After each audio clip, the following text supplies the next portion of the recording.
So as we know that currently we are going through this pandemic of COVID-19, but this is the most dangerous one. But the infectious disease outbreak are rising from the last 40 years, and we can see this nice plot of every 5 years how the infectious disease is growing. So yeah, so that's, and then based on World Health Organization, and this is a chart of the top 10 death in the world in 2017, and out of top 10, four death in the top 10 is due to infectious diseases. And so the one of the most compelling way that protect us from the infectious diseases is our immune system. And there are a lot of different kind of organs is present within the immune system. So this is a simple schematic of the organs that is present in the immune system. And so I have worked mainly with these two organs of the immune system. One is the spleen, another is the lymph node, and those are the kind of maternity house for the adaptive immunity. And so what's happened? So when there is any infection or any pathogen encounter our bodies, so this is the time when the pathogen is encountering our body, and with time this pathogen is increasing. Pathogen load is increasing. So this is called as the establishment of infection. And once it's reached this threshold, then it's called the inductive phase. And within this inductive phase, it is the pathogen is growing, and then there is the effector phase when the immune system act, and then that leads to the after the effector phase, called the memory. So in the memory phase, what's happened? So when we see the same pathogen or antigen, the system knows, our immune system knows, and it can respond quickly. And what is the dynamics of innate? So in the immune system is very complex. So there is primarily two categories. One is the innate immune response or innate immune system, another is the adaptive immune system. So the innate immune response act very quickly as soon as it sees the pathogen. So the innate immune system works, it's the maximum at the beginning, and then it's decline with time. Whereas the adaptive immune system, it start at the time of the inductive phase, and then it grows and then ended at the memory phase. So that is the basic overview how the different component of the immune system work together. And in the immune system, there are multiple different cell type involved. In the innate immune system, maybe there are 10 different or 7 or 8 different cell type is involved. In the adaptive immune system also, there is 3 or 4 different type of cell involved.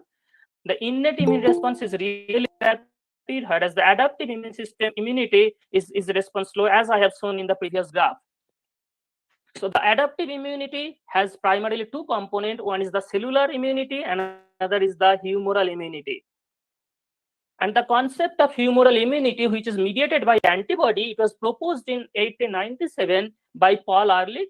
So it was a very simple model. So based on his model, so when a cell see a toxin, so first this toxin binds to the side chain of a cell, and that binding of the toxin to the side chain of the cell leads to the activation of the cells, and then that leads to binding of more toxin to the cells. And then what's happened, the side chain which was on the surface of the cell, so it's secret the solid within the humor or within the fluid within the bodies. So that was the concept of humoral immunity, which is proposed by Paul Ehrlich. It's almost more than 100 years ago. And then 60 years after that, in 1957, clonal selection theory was established, and which is based on the work of three eminent immunologists, Mark Farlane Barnett, Niels Jarny, and David Talmage. So based on the clonal selection theory, what's happened? So we have a different pool of cells within our system, and each cell type can recognize only one type of antigen. So here, for example, so there is four. This is a schematic of the four different cells of the B cells. So when it sees the antigen, so what happens when this is the antigen? In four cell type, one cell type can recognize the antigen, and that recognition of antigen lead to dramatic polymerization of this cell, and this is called the clonal situation is elected, and that's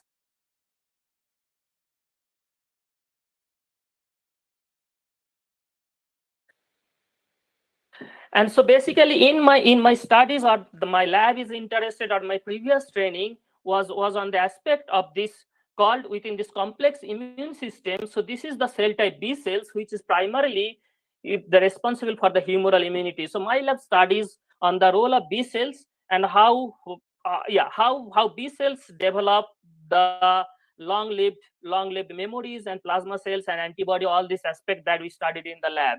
So which is a very tiny fraction compared to the global picture of the immunity.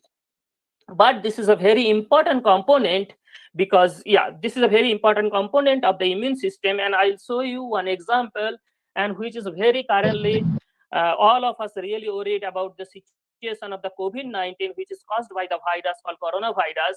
And here what we can see, that in the coronavirus, the green is indicating the viral load.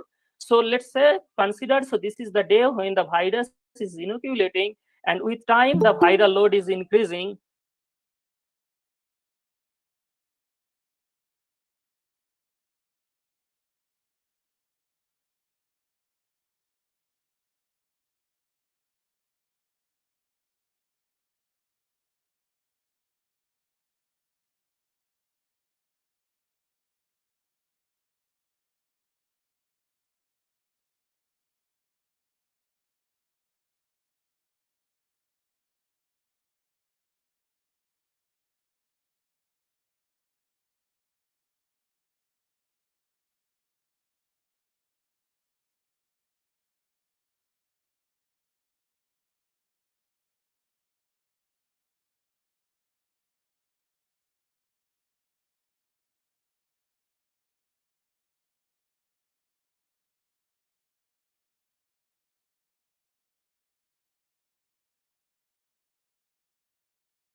So basically, this is the lineage tree, and we can see that from these founder cells, all the daughter cells dying at the generation 2. From these founder cells, almost all the cells are dying at generation 5. Some are dying at generation 6. So mostly the B cell proliferation is deterministic than previously thought. So basically, the conclusion is that, for example, our study shows that from these blue cells, it can generate green cell fate and red cell fate, but this is not a stochastic way. So it seems that the stochastic model of the B cell fate decision is not correct. So rather, what's happened? So when a cells, it can see some antigen or pathogen. So based on the intracellular network of the cell signaling, this cells has the higher propensity to generate green cell fate, and this cells has a higher propensity to generate red cell fate. And that's the reason these cells decide this green versus red cell fate at the beginning. And this is basically the deterministic model. So basically, the conclusion is that B cell fate decision is not stochastic, but rather deterministic, although it has some plasticities. And this paper we published in PNS. And then the part 2 of of the project is that the B cell differentiation. So here I'll be talking about basically when a naive B cell see the antigen or any pathogen, first it activated, and then these activated B cells become proliferate. That I have shown in the movies. And the rest part is that once the cells are started to proliferate, then they can differentiate into antibody secreting cells. So basically, this is the cell type which can secrete the antibody, and that can protect us from all this infection. So one of the two different characteristics of these two cell type is that germinal center B cells are the highly proliferating cells. Is that so? Germinal center B cells are highly active in the cell cycle, whereas the antibody secreting cells, their cell cycle is arrest. So we are specifically interested in one set of one transcription factor, which is known as which is called the NF-kappa B, and it has been shown that this transcription factor is dysregulated in many B cell cancer, and out of which it has several family members. Serial and relay are the critical family member, which is known to have the role in the B cell proliferation and differentiation. So here I'll be talking about the role of transcription factor serial and relay, which is a family member of NF-kappa B. What's their role, known function is. So the known function of serial is that if you knock out serial, so what's happened? The cells become activated, but they fail to differentiate or generate undergoing the proliferative cycle. So they are stuck here. And if you knock out relay, what's happened? The cells are absolutely fine with their B cell proliferation, but they are not able to differentiate into antibody secreting cells. So basically, what's the known function of serial and relay is that serial is important for the B cell proliferation, and relay is important for the generations of antibody secreting cells. And from the previous work, it was also established that serial is important for the cell cycle progression. And whereas we know from the past vast amount of literature that the antibody secreting cells shows the cell cycle arrest. So that means, so there is some opposite things that we can observe in the literature, that serial, which is a primary transcription factor for the cell cycle progression, whereas the antibody secreting cells, the cell cycle is arrest. So these have seemingly opposite characteristic. So based on this, so what we hypothesize that maybe serial is downregulated in antibody secreting cells. And then we wanted to test our hypothesis. To test our hypothesis, so what we did, basically, we immunized the mice, sacrificed the lymph node, and then from the lymph node, we isolated the germinal center B cells and antibody secreting cells and measured the expression of serial and relay at mRNA level. And what we can see that when this is the naive B cells, basically the cells which have not seen any antigen, and this is the actively proliferating cells. You can see that serial is upregulated. But most interesting part, what we have seen that nobody has seen previously, that in antibody secreting cells, serial is downregulated. And as a control, we measure what is the expression of relay. So the relay expression is same in both germinal center B cells and antibody secreting cells. And then we tested antibody secreting cells which is present in the spleen, and by different stimulation or different immunogen, T dependent and T independent. So I am not going to talk about in all this aspect, but in all this immunization we have seen the same trend. So the next question comes, whether serial downregulation is necessary or it's just a consequence. To test that, what we did, we took the advantage of a cell line system which after stimulation can differentiate into antibody secreting cells. So what we did, we took the BCL1 cell line and then we overexpress serial on that cell line. And then first we measure whether these cells has really overexpression of serial. So this is the wild type cells and this is the cells which has a serial overexpression. We can see that after the stimulation with IL-2 and IL-5, which is the cytokine, we can see BLIMP1 expression, which is a master regulator of generations of antibody secreting cells. And then we can see that in BCL1 serial cells, even at steady state condition, the BLIMP1 expression downregulated. After some stimulation, BLIMP1 expression is little bit up. And what is the most important thing is that whether the serial overexpressing cells, what is the level of their antibody production after the stimulation. So this is BCL1 cells without stimulation. This is the BCL1 cells after the stimulation. We can see that antibody, it can produce as antibody. Here we are measuring basically the antibody, which is isotype the IgM. So this, we can see that there is a production of antibody, but after the overexpression of serial, we see that there after, even after the stimulation, we don't see any increase in antibody production. So this confirms that serial inhibit the generations of antibody secreting cells by inhibiting BLIMP1. Then we tested so how basically serial is activating, down-regulating BLIMP1. So we measure the expression of BAC2, which is another set of transcription factor. We can serial that in serial overexpressing cell, BAC2 is high. And this is the fold change of the RO expression of BLIMP1.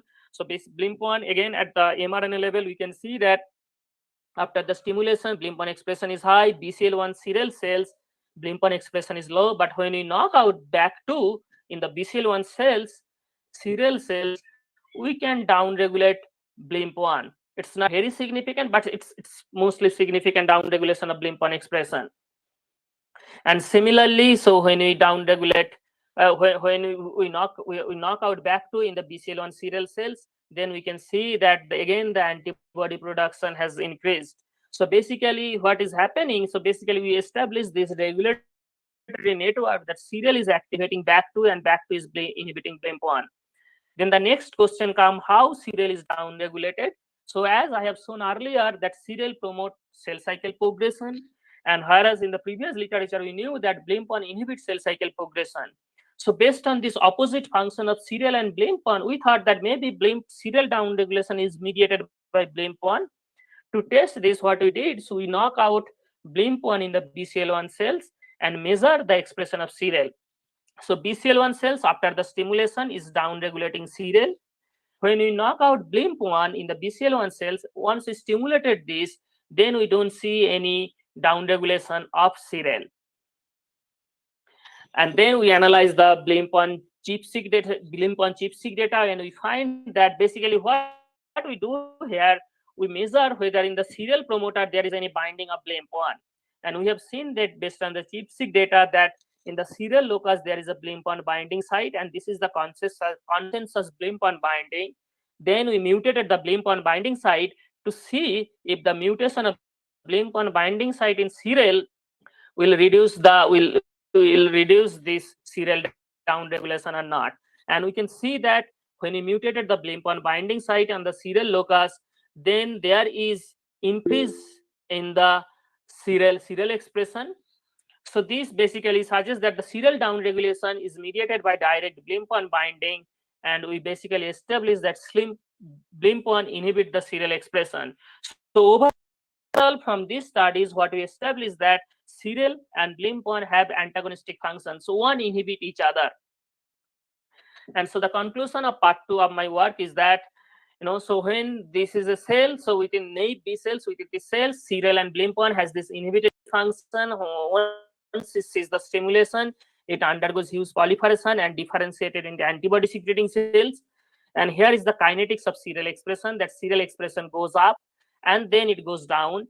And this serial expression shows some inverse relationship or antagonist inverse relation with BLIMP1 expressions. At the beginning, BLIMP1 expression is low, but as soon as the BLIMP1 expression is going high, serial expression is going down.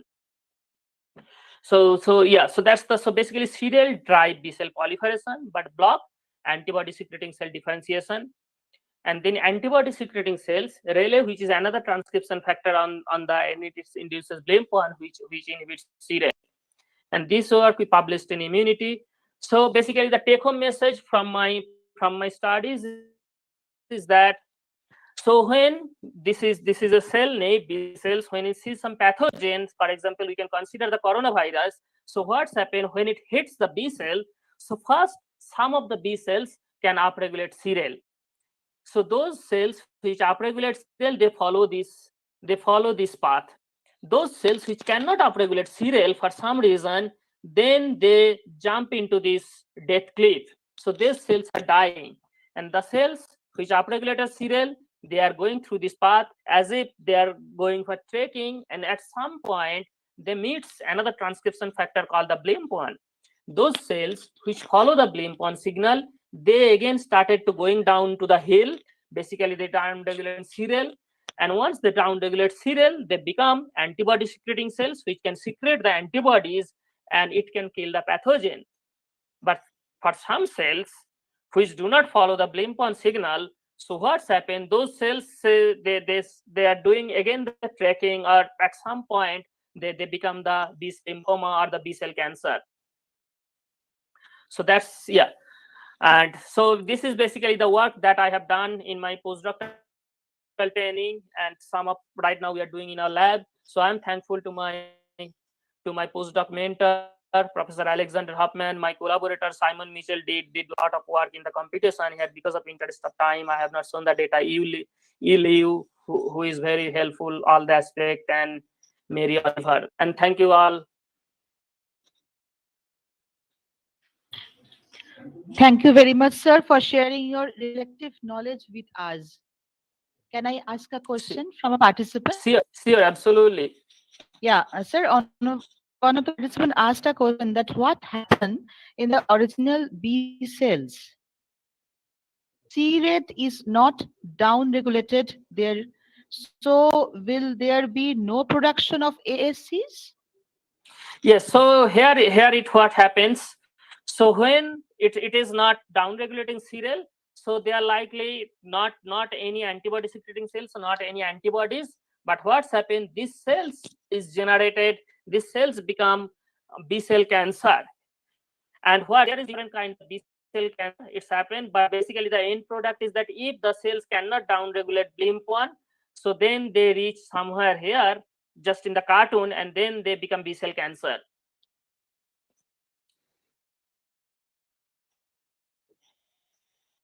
The memory B cell forms. Okay, then how does the memory B cell form, sir? That memory B cell form, yes, still it is not known how the memory B cell form, what's the mechanism. So that's the current project that we are doing in the lab. Means, of course, it's known how the memory B cell forms at the cellular level, but not what's the role of NF-kappa B in this process. So let's, maybe I can go back and give you some things that the memory B cells form in this stage. So here, this is the germinal center B cells, and this germinal center B cells, it can become antibody secreting cells, or because here, yeah, it's complex. So here, these germinal center B cells can memory B cell at this stage. Right now, we have no knowledge in the field how the transcription factor NF-kappa B control the generations of memory B cells. So that's the research we are doing now, trying to find out how memory B cells is generated. Thank you, sir. Thank you for your full knowledge sharing. Thank you, sir. So, I would like to welcome our keynote speaker, Sri Kumar Rana, to add beauty in this session and to add his expertise. Dr. Kumar Rana has been involved in empirical research on primary education, healthcare delivery, gender equality, and marginal populations. He has carried out fieldwork in several states of India and had the opportunity of visiting more than 1,000 villages across the country. He speaks a range of languages, including Bengali, Santali, Oriya, Hindi, English, Mundari. He has published a number of books and contributed to several edited volumes. He is a contributor to various academic journals and popular newspapers and periodicals.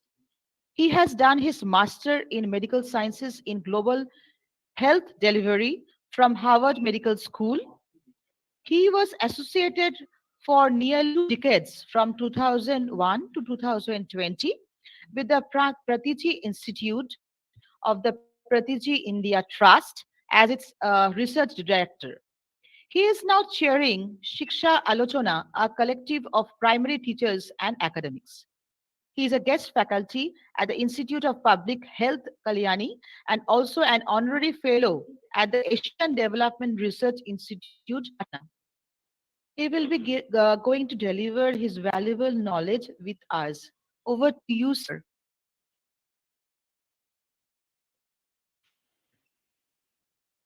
Thank you very much. Thank you very much. Yes, welcome, sir. Welcome, sir. Okay, just one small correction that I have never pursued a PhD or studied medicine.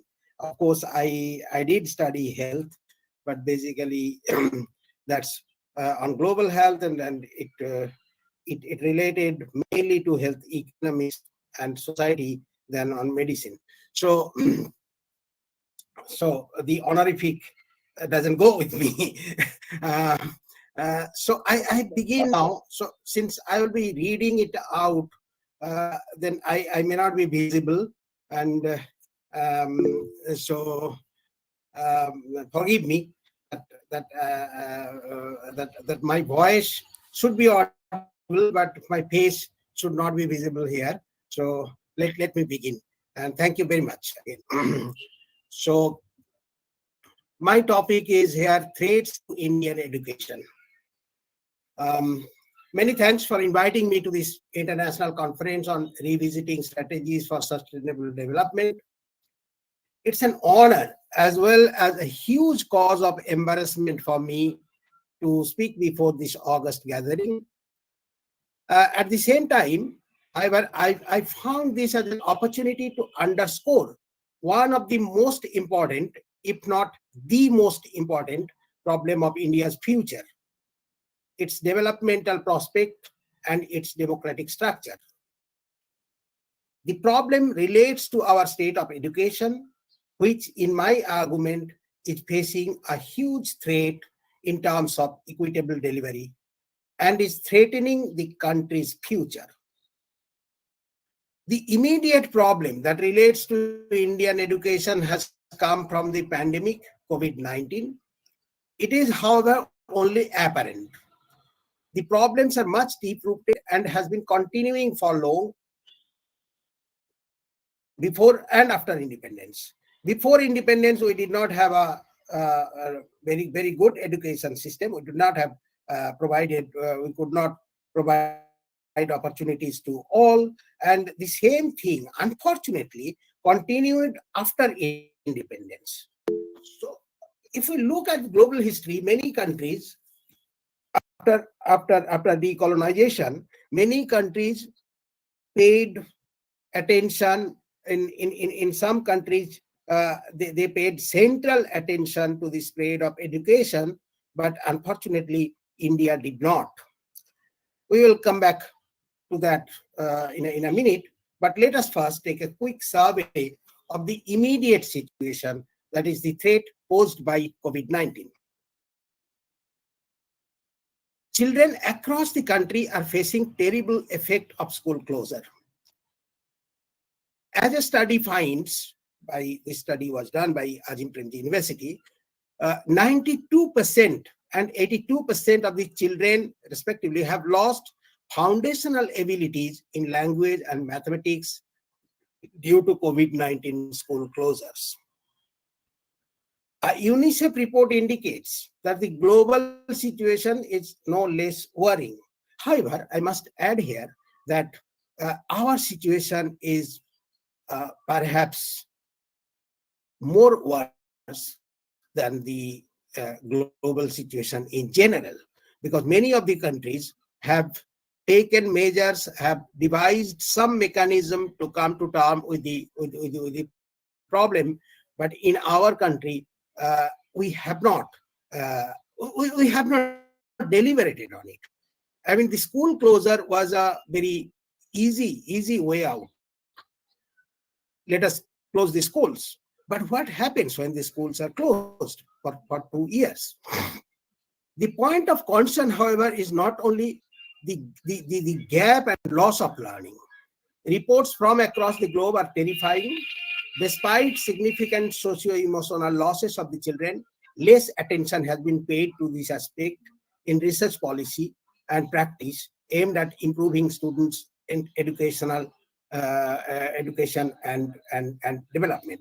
So I am quoting it from effects of school closure on foundational skills and promising uh, by a global agency. Seeing children suffering from socio-emotional crisis on one hand and enormous, almost irrecoverable academic losses on the other should have made the feeling of social suffering multiplied. Should have, but perhaps it has not. The dehumanizing effect of COVID-19, I repeat, dehumanizing effect of COVID-19 and some of the measures taken to tackle it on the parents should have added to the social shame. Again, I say this has not. It should have added to the social shame, but we don't see that people are in general, the society in general, that the society in power is ashamed of what is happening. The spread of COVID-19 and subsequent school closure in March 2020, we must admit, baffled the society at large. With the astonishing spread of the virus, followed by rumors, stigma, and twisting of social dynamics, we all found ourselves in a state of terrible dilemma. In fear of the virus and half expectations of its going away soon, regular activities were suspended. And these regular activities included not only schools, but also, as you all know, that we have suspended, our government had suspended immunization for 1.5 months. That means millions of children remained unimmunized. Immunization is a thing which you cannot recover. Once it is lost, it is lost. Similarly, the midday meal scheme, the ICDS scheme, they were all suspended for many months. And there is a new term. The new term has come back.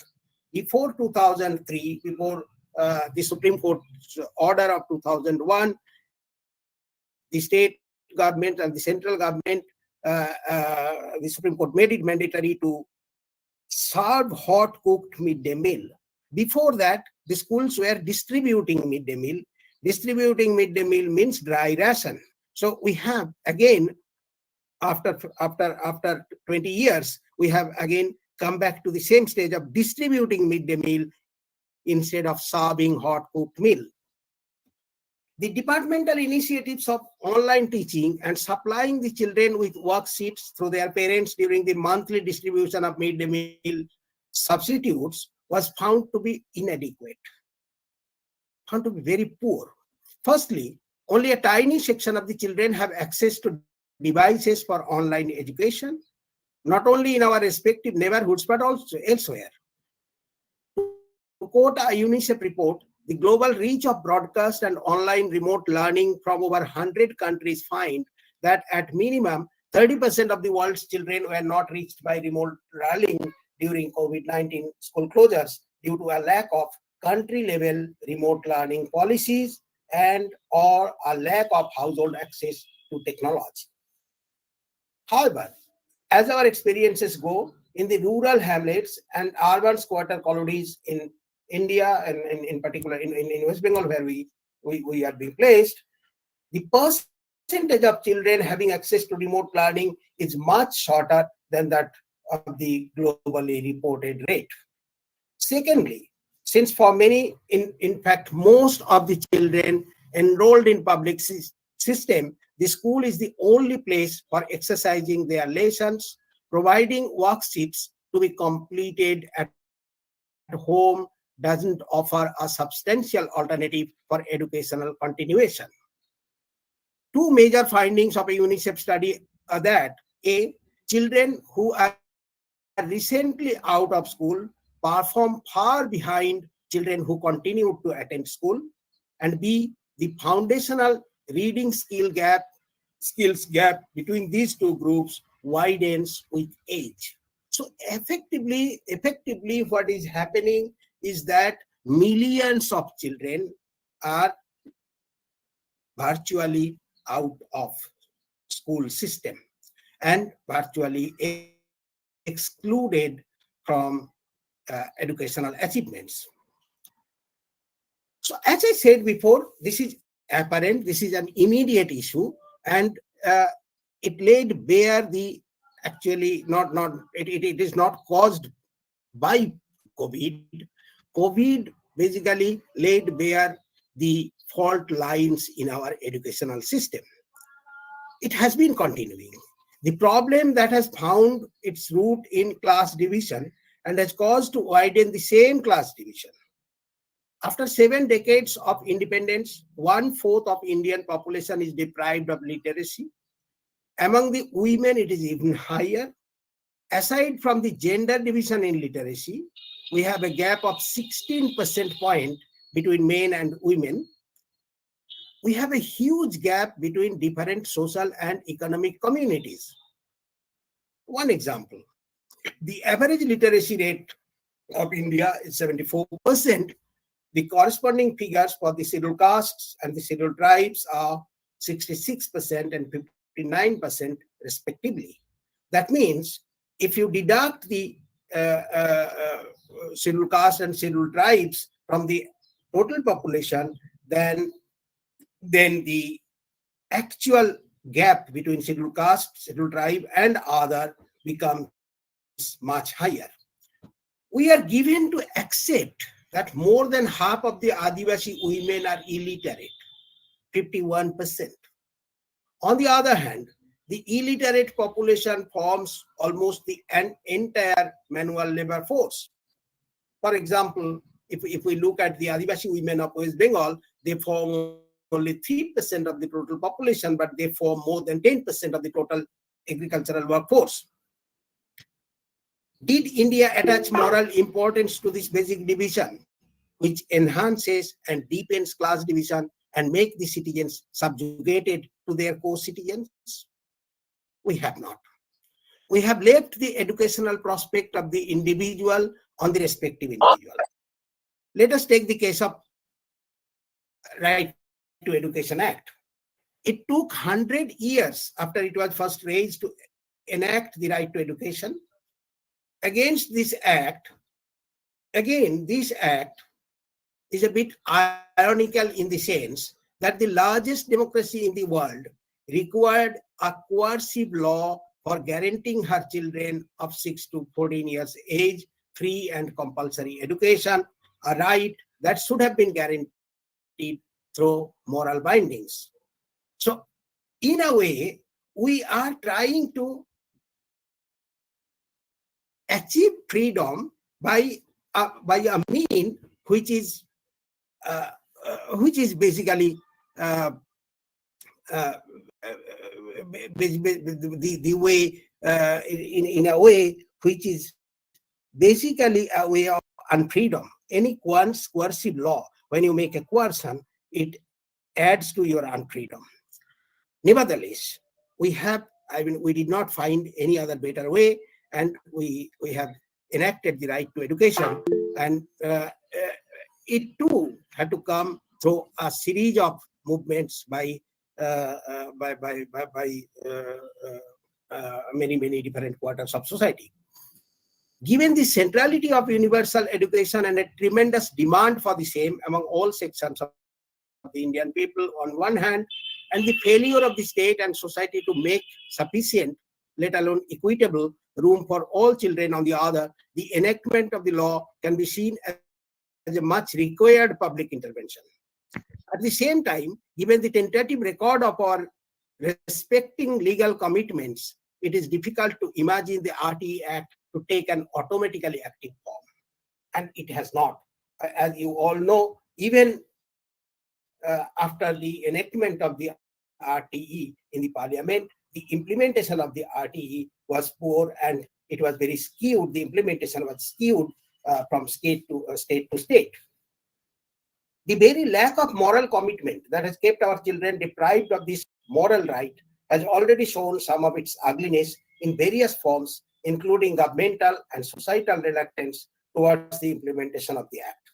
The wider public deliberation, debate, discussion, and agitation, which has had their role in giving birth to the law, has to continue to be instrumental in reinforcing social morality by making sensible use of the legal provisions. It has been recognized for decades that the state of school education in India in general is far less than ideal. But this did not result in much improvement. And public policy has been repetitively and meditatively indifferent to the cause. Even as you can see from the Program for International Student Assessment PISA report, the quality of education delivered in the schools, this is all before COVID-19, both public and much glorified private ones, is nowhere near the standard that is internationally acknowledged as respectable. However, one needs to be careful lest the very diagnosis adds to the disease. There have no doubt been clear. There have not been clear signs of some serious efforts. There is no doubt that there are clear signs of some serious efforts to overcome existing problems. This has been made possible by the explicit impatience among large sections of the Indian people, public, organizations, as well as individuals. The impatience resulted in reformed implementation of policies pertaining to the delivery of school education in some of the states, including Kerala, Tamil Nadu, Mizoram, Tripura, Himachal Pradesh, and some others, has contributed further to spread such impatience among other states. The enactment of the RTE is nothing but a cumulative result of the countrywide movements concerning the demand for universal opportunity for school education.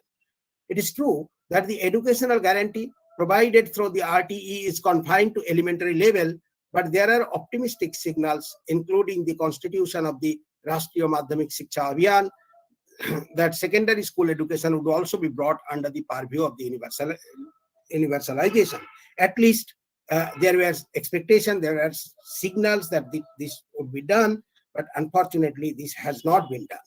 We must take note of the fact that one of the vital problems of school education, access to schools, was largely overcome.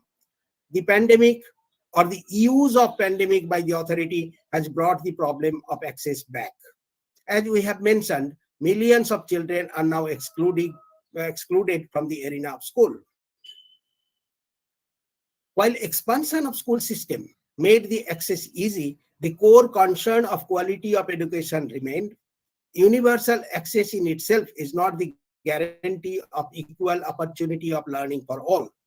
The divisive needs based upon social identity, economic class, and gender that is restricted to many children from attending schools has to a large extent been removed through expansion of school infrastructure, launching of midday meal, etc.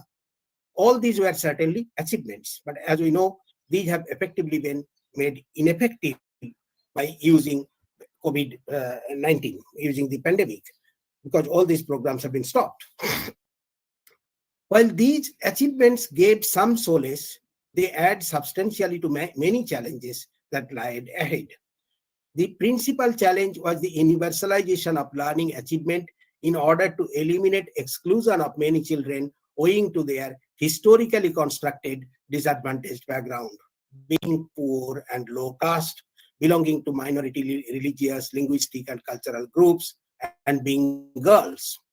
There was plethora of evidences to show that poor and inequitable standard of school functioning is not only owing to the much grumbled teachers' irregularity and discriminatory treatment of children in the classroom, but also in many cases due to pedagogical issues including neglect of teachers' education.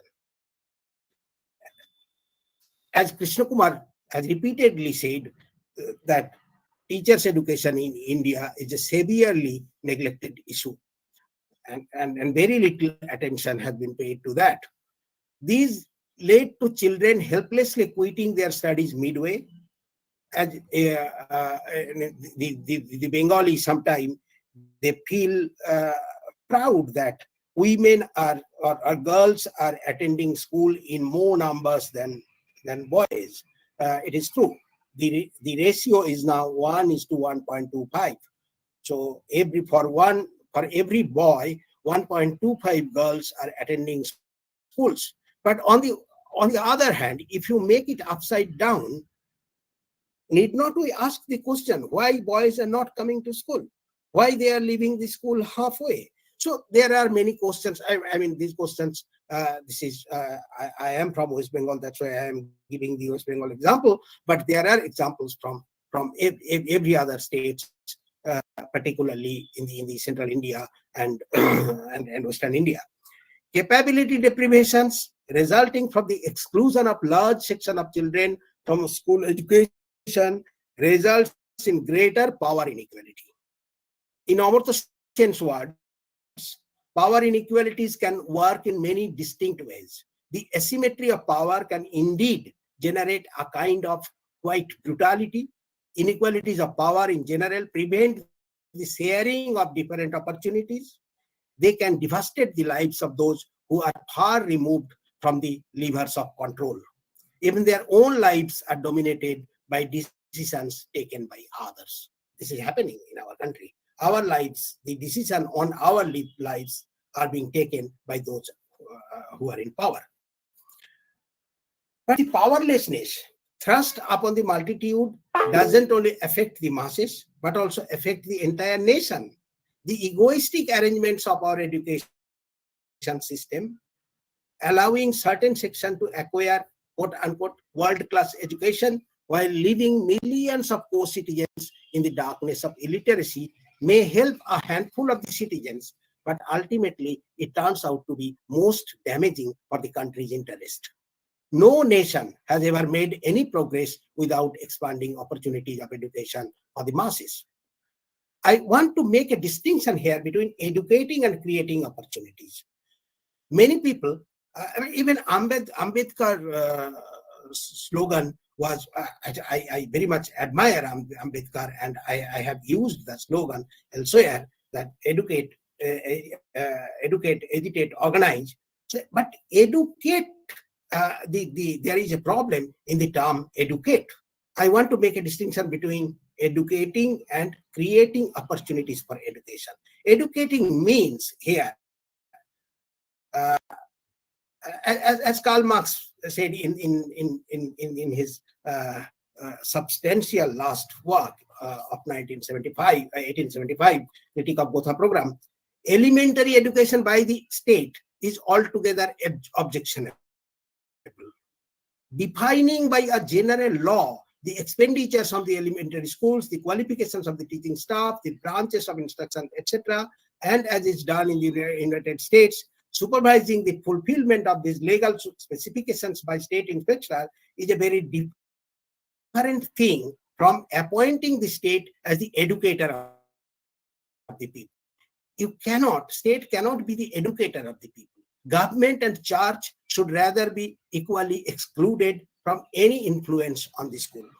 But the governments, unquote, but the governments, both at the center and in many of the Indian states, are taking the path of educating the people. The state decides what is to be taught and who to be given the opportunities of acquiring education, etc. I do not have the scope here to go into the detail, but anybody interested can take a look at the new Education Policy 2020, which makes it amply clear that while the state aims at quote-unquote educating its quote-unquote subjects, it charts out path for deepening the exclusion in the field of education by encouraging the private players. Unfortunately, public deliberation have not deviated much from the charts laid down on the table by the state. For example, we have not yet vocally asked the government why had not it organized deliberations to keep the school system functioning during the pandemic. We have not asked. We have taken it for granted that while the state is closing the schools, let us accept it. Or we have not yet asked the governments on whether it has paid attention to the growing class division through educational exclusion. We have not. And that has added to the danger. And this is a dichotomy. At one point, the Indian population demanded for the right to education, and the same Indian population, I am not going into the details of the dichotomy here because of lack of time, but this is a fact. And that has added to the danger and makes our education system threatened. We must take this as a collective responsibility of both government and society to come to terms with a situation that threatens the very democratic structure of the country. It is not only threatening our education system, it is causing class division more wider, and it is actually causing a threat. It is posing a threat to our democratic functioning. The government may have a shortage of resources, but that should not deter it from gathering the willpower to face the challenge, especially when many of the social segments are more than ready to come together to carry if the government wants. There are people, I can assure, there are people, and there are people during lockdown we have seen that there are people who have taken up responsibilities in their own limited power to provide education for particularly those who do not have any resources. Back in 1970, Amartya Sen diagnosed that public policy on Indian education has been one of drift, a drift in response to the wind from whichever direction it might be blowing. যেদিক থেকে বৃষ্টি আসে সেদিকে ছাতা খুলে দেওয়া, what we say in Bengali. The wind is still blowing from the powerful, but one can see very well a counter wind blowing from millions of parents eager to ensure education for their children. Therefore, the larger society, especially teachers and educational activists, have a dual role to play, delivering as much as possible and also make the government deliver. There is no contradiction between the two. Rather, they complement each other. Thank you very much. Thank you, sir, for sharing reflective knowledge with us.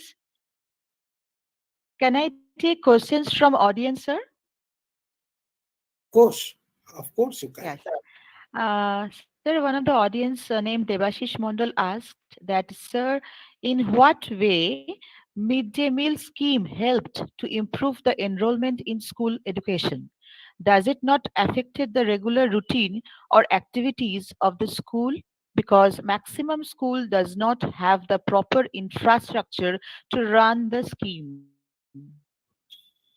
It's an old debate. It's an old debate, and it was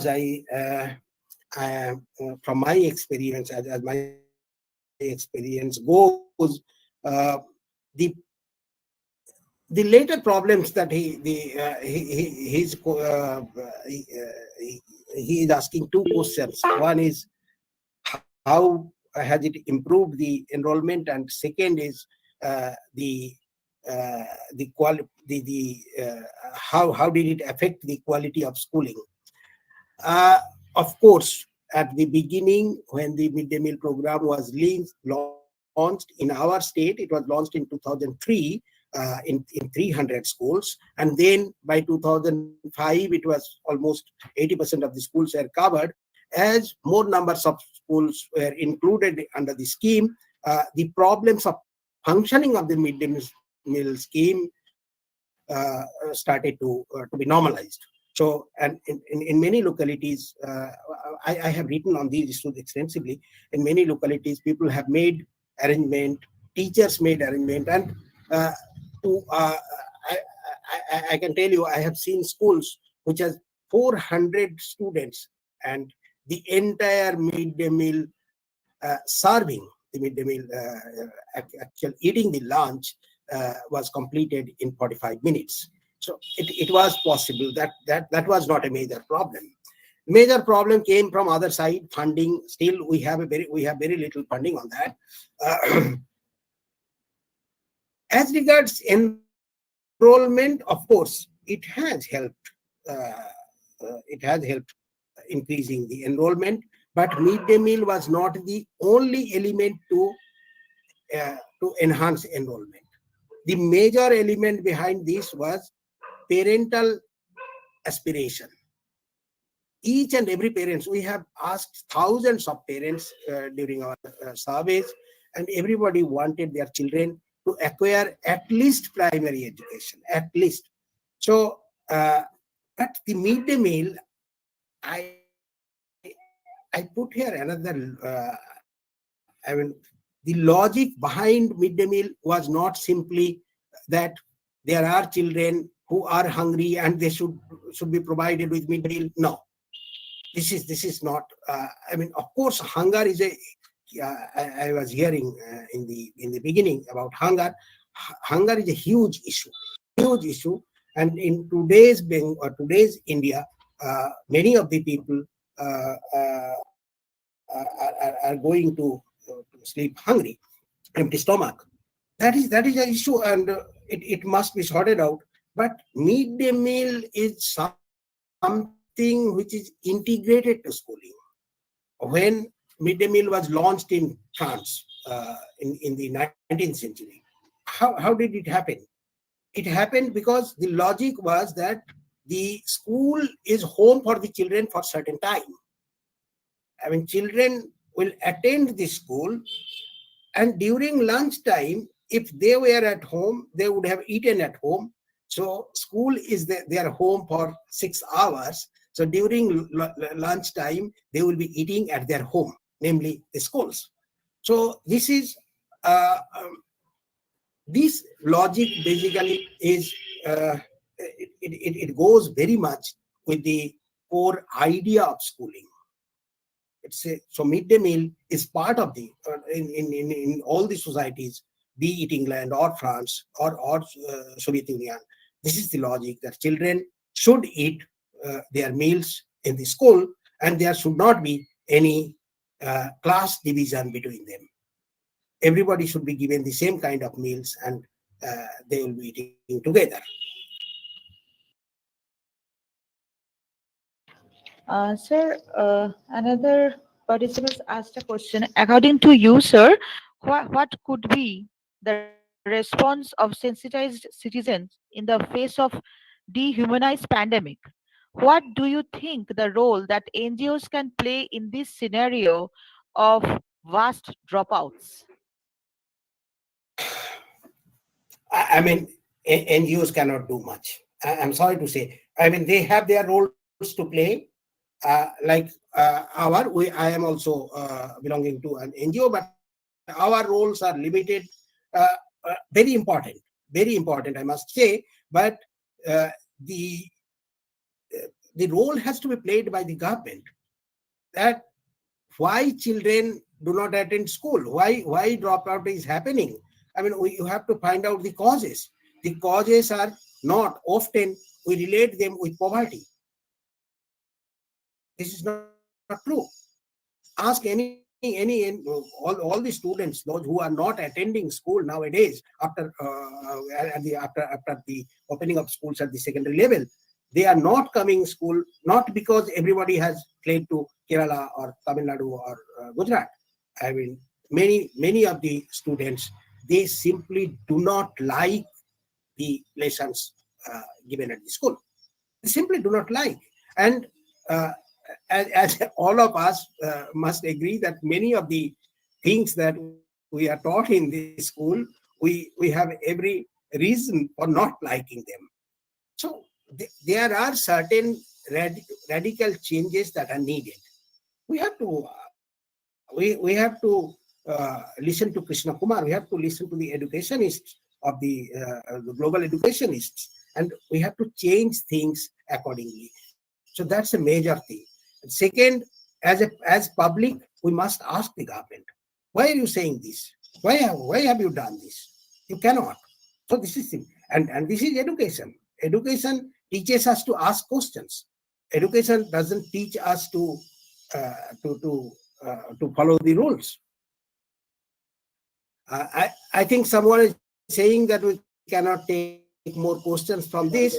I'll be very happy to everybody who to talk with whenever they find time.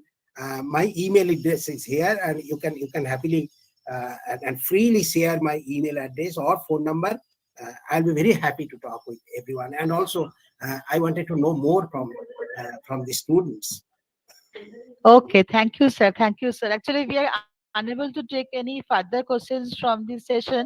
Okay, I If, understand. yes, Yes. if anyone has queries or questions to Professor Kumar Rana, sir, then we will be happy to receive them and forward it to him via আমি email professor for his. নই, আমি simple আচ্ছা, একজন sir. Activist Okay, researcher.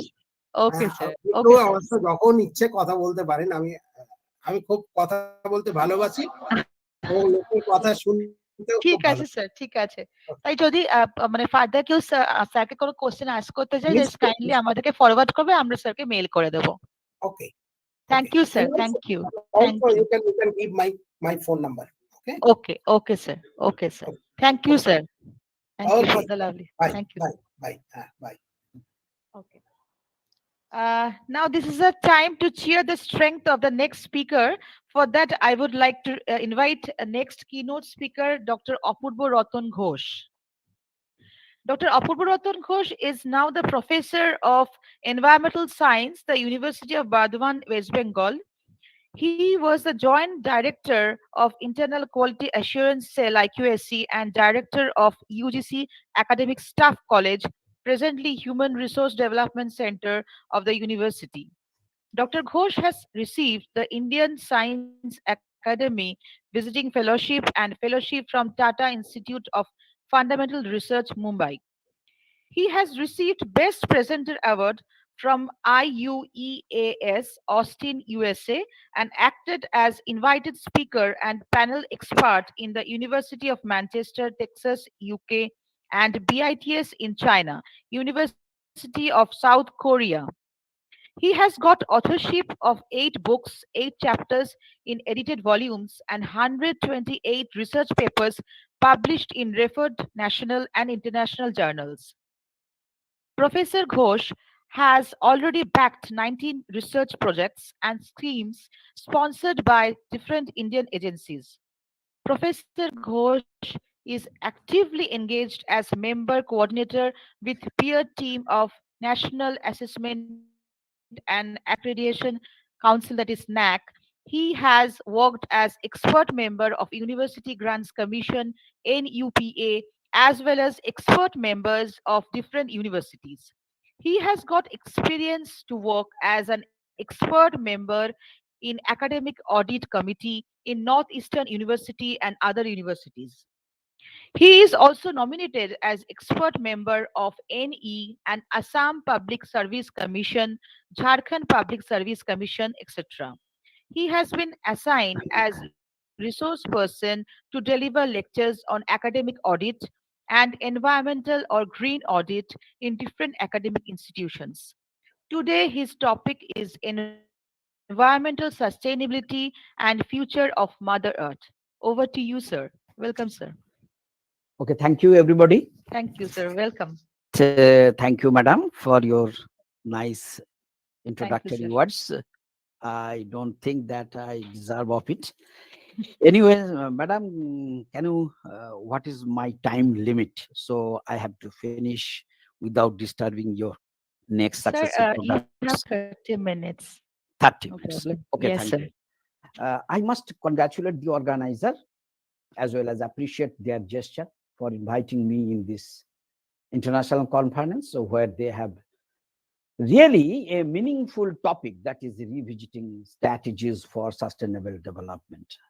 And Mr. Kumar Rana has really facilitated some of the parts of my discussion through his queries and problems, which I have seen that some of the very important, my beloved and learned listeners I hope that they are the listeners right now in this platform.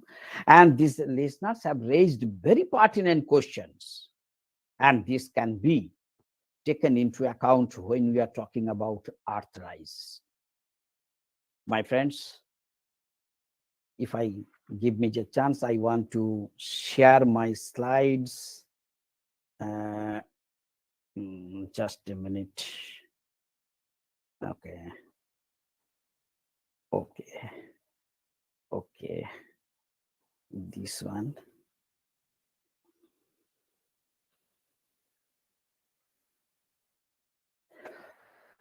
So this is the topic which I have selected for environmental sustainability and future of Mother Earth.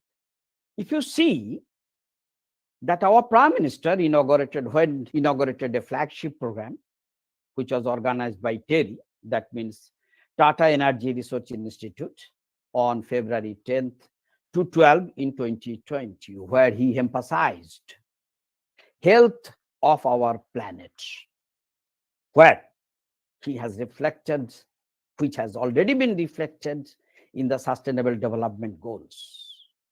And second, the emphasis was given to health of our planet. If my friends consider the sustainability, what does it mean? That means it is the ability to exist constantly.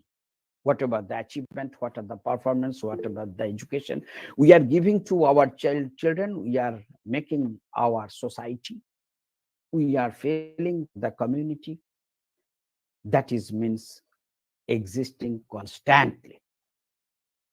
From the Brundtland Commission, the report of the Brundtland Commission in 1987, the sustainable development was defined and it was being exercised. Now, if I see the story behind it, that this United Nations during September 2000,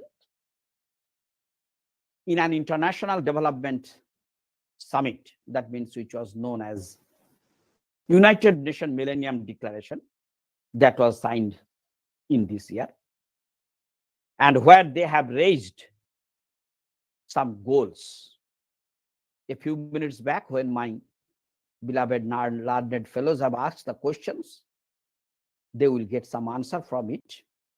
The 8 international development goals were set, which was known as Millennium Development Goals. And it contains 21 targets. And in these 21 targets, they have made at least 60 indicators, and which I will discuss with you after this. That was the Sustainable Development Goals, which has succeeded the Millennium Development Goals in 2016. Actually, these goals were set for the year 2015, which was extended up to, I will say, 2020 to 2030, another decades. And this was signed by the UN Secretary General Kofi Annan. And in his report, he told the role of United Nations in 21st century.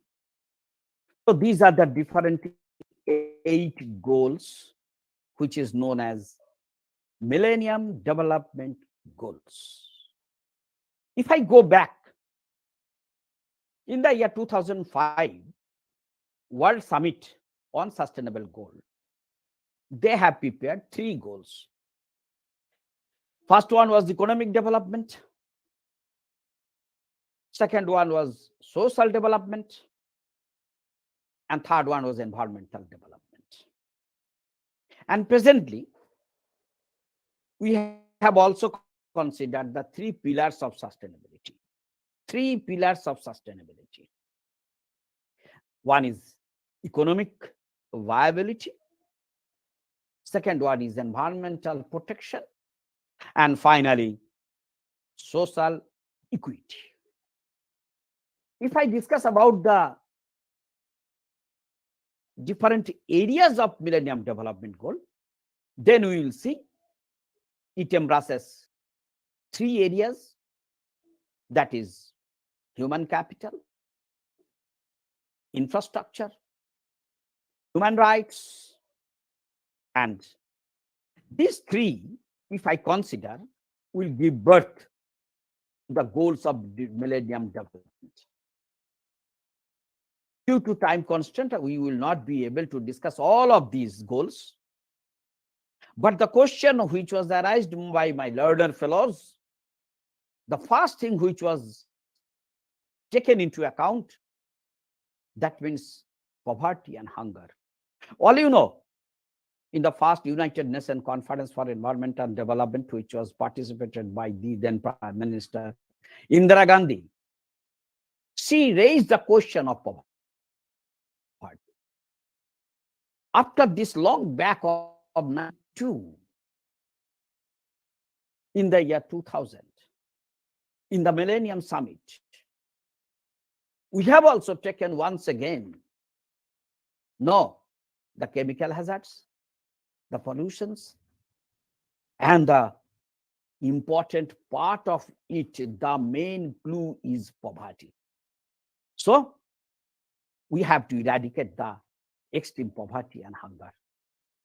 The second thing that has been discussed by Mr. Kumar Rana, that we want by 2015, all the children, they must have complete their education, schooling. Maybe the girls, maybe the boys. And the question of this, which was raised by the primary education, we have to eliminate the gender disparity. That all classes, all levels must have been, they are to be educated with the primary and secondary education. We have to reduce the child mortality. Then improvement in the maternal health be the one of the most important primary factor, which regarding the elimination or curing or prevention to combat the HIV/AIDS. And we have to halt it by 2015. Then we go to reverse the incidence of malaria and other diseases. This word terminology, that is reverse, that which has been taken more repeatedly in the tune of turn the tide, this reverse. So in the seventh goal, the most important part which I want to discuss with you, that is the environmental sustainability. It contains 4 targets. As I told you, out of these 8 goals, there are, in this case, 21 targets and 60 indicators. The different indicators means different parameters to measure on it.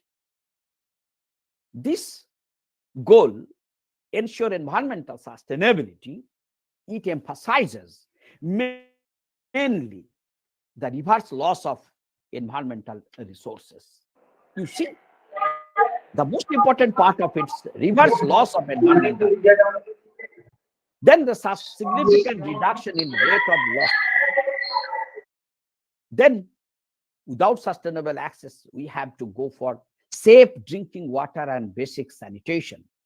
And by 2020, at least 100 million slum dwellers' livelihood may be improved. And in the goal number 8, it was the global partnership. That means the hands together to remove, to eliminate, or to reverse the global crisis. Now, which was behind this sustainable development goals? Actually, this journey was started in June 2012.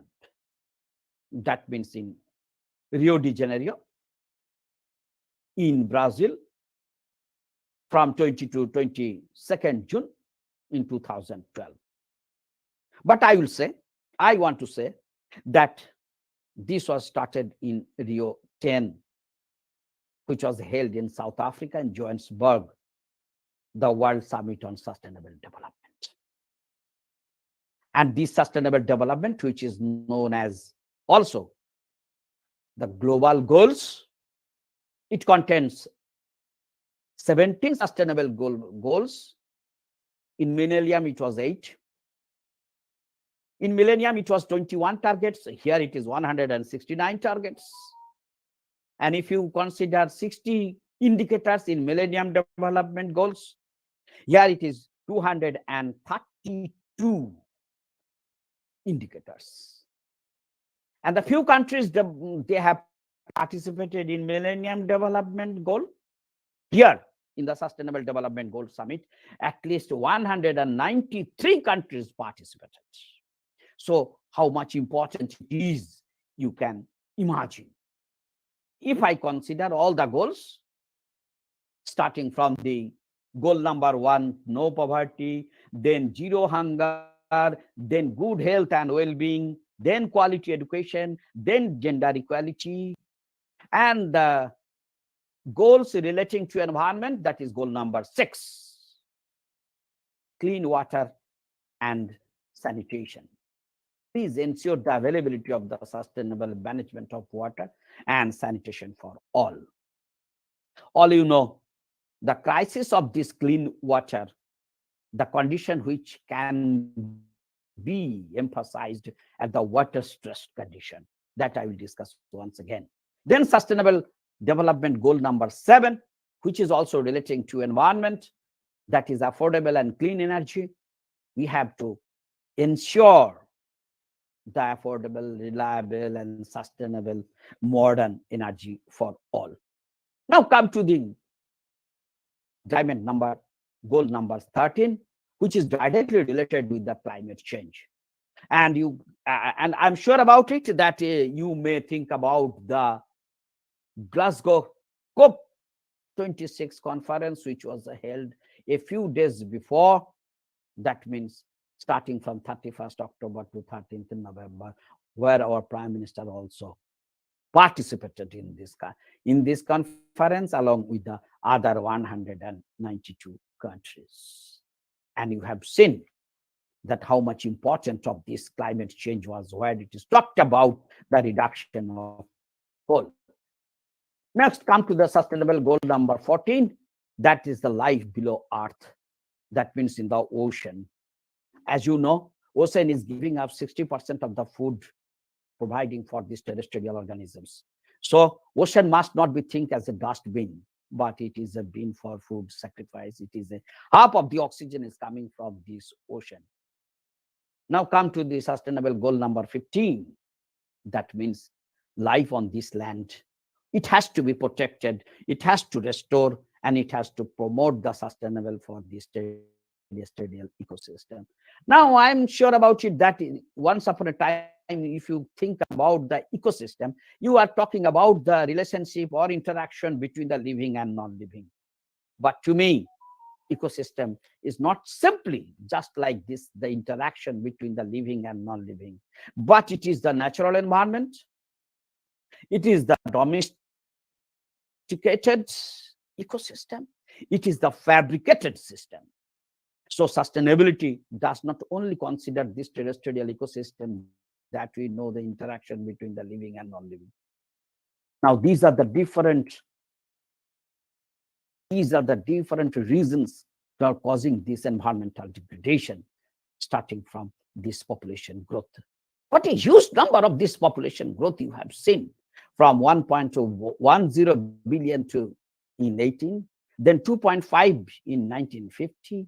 Right now it is 7.9 billion on December 2021. It is expected that we will be reaching 250 of the 16 billion. I don't know that if it is projected. And this impact, that means the resulted into landslide, mudslide, then floods, then our migration, then the earthquake, then come to my subject, that is the health effects of air pollution. WHO designated or considered this air pollution as a new tobacco. You know, it is considered as new tobacco, air pollution. Why? Because out of 10 people, at least 9 people are affected by this air pollution. And this causes so many premature death. In Delhi, it is called that it is the gas chamber of our country. So these health effects due to this air pollution causing so many things, which is to be reduced by the reduction of coal.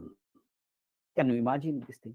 By the reduction of coal, the condition of the atmosphere, the condition of the environment may be reduced or maybe reversed.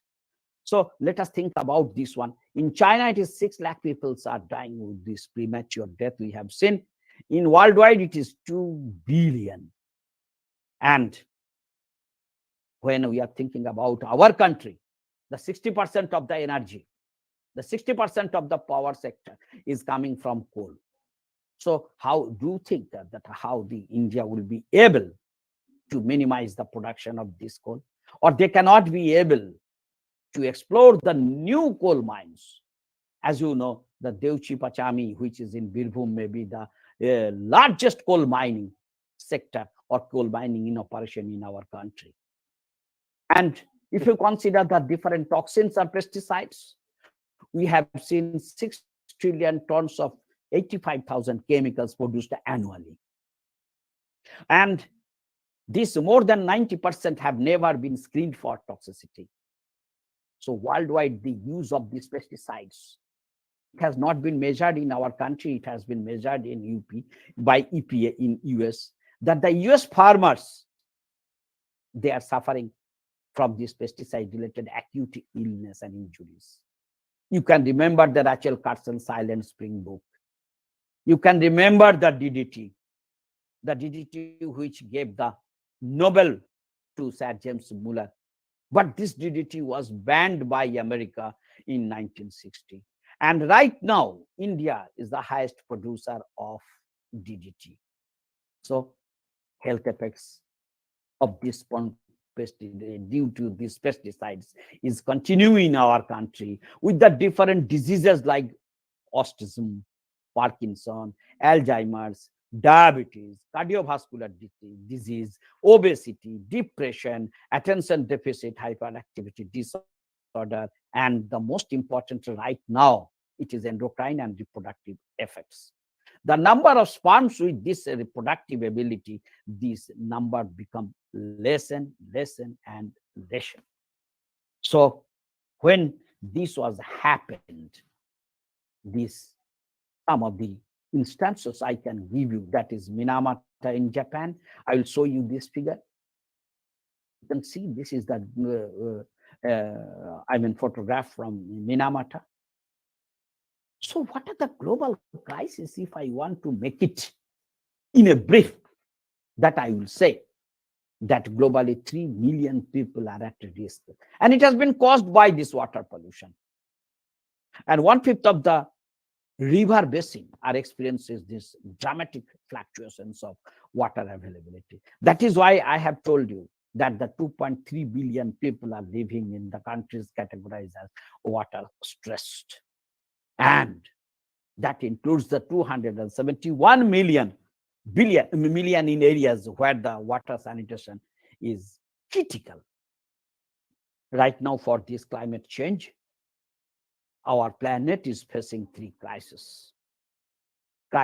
It is broader for biodiversity loss, pollution and waste. And these crises are taking a heavy toll on oceans, rivers, seas, and our lakes. That means freshwater bodies, which has already been occurred. If you see the occurrence of this flood situation, the flood disasters, which is incidence of this was increasing. In the 20th century, if it is 5, in the 21st century, it will become 8. The another thing which is responsible for this global crisis, that is deforestation. As you have seen, the tropical forest, which constitute about 7% of the world surface. Now, at least 50% of the plant and animal species, they are harboring in this area. But this majority of the tropical forest are destroyed. And for your information, we are cut down every second 1 acre of world's forest. And we are destroying at least 54% in USA, the wetlands. It is estimated that 420 million hectares of forest, sir, 420 million hectares of forest, which can constitute the total area of India and Portugal, that combined, we are losing that amount of forest. That means we are causing this deforestation of an area which embraces the area of India and Portugal. Even in the COVID-19 situation, this pandemic situation, we have increased the deforestation, the risk of deforestation due to reverse migration into the rural areas. And if I talk about the ecological or ecosystem restoration, I know this flood occurrence, which has been increased, the floods in China and Russia, even then also.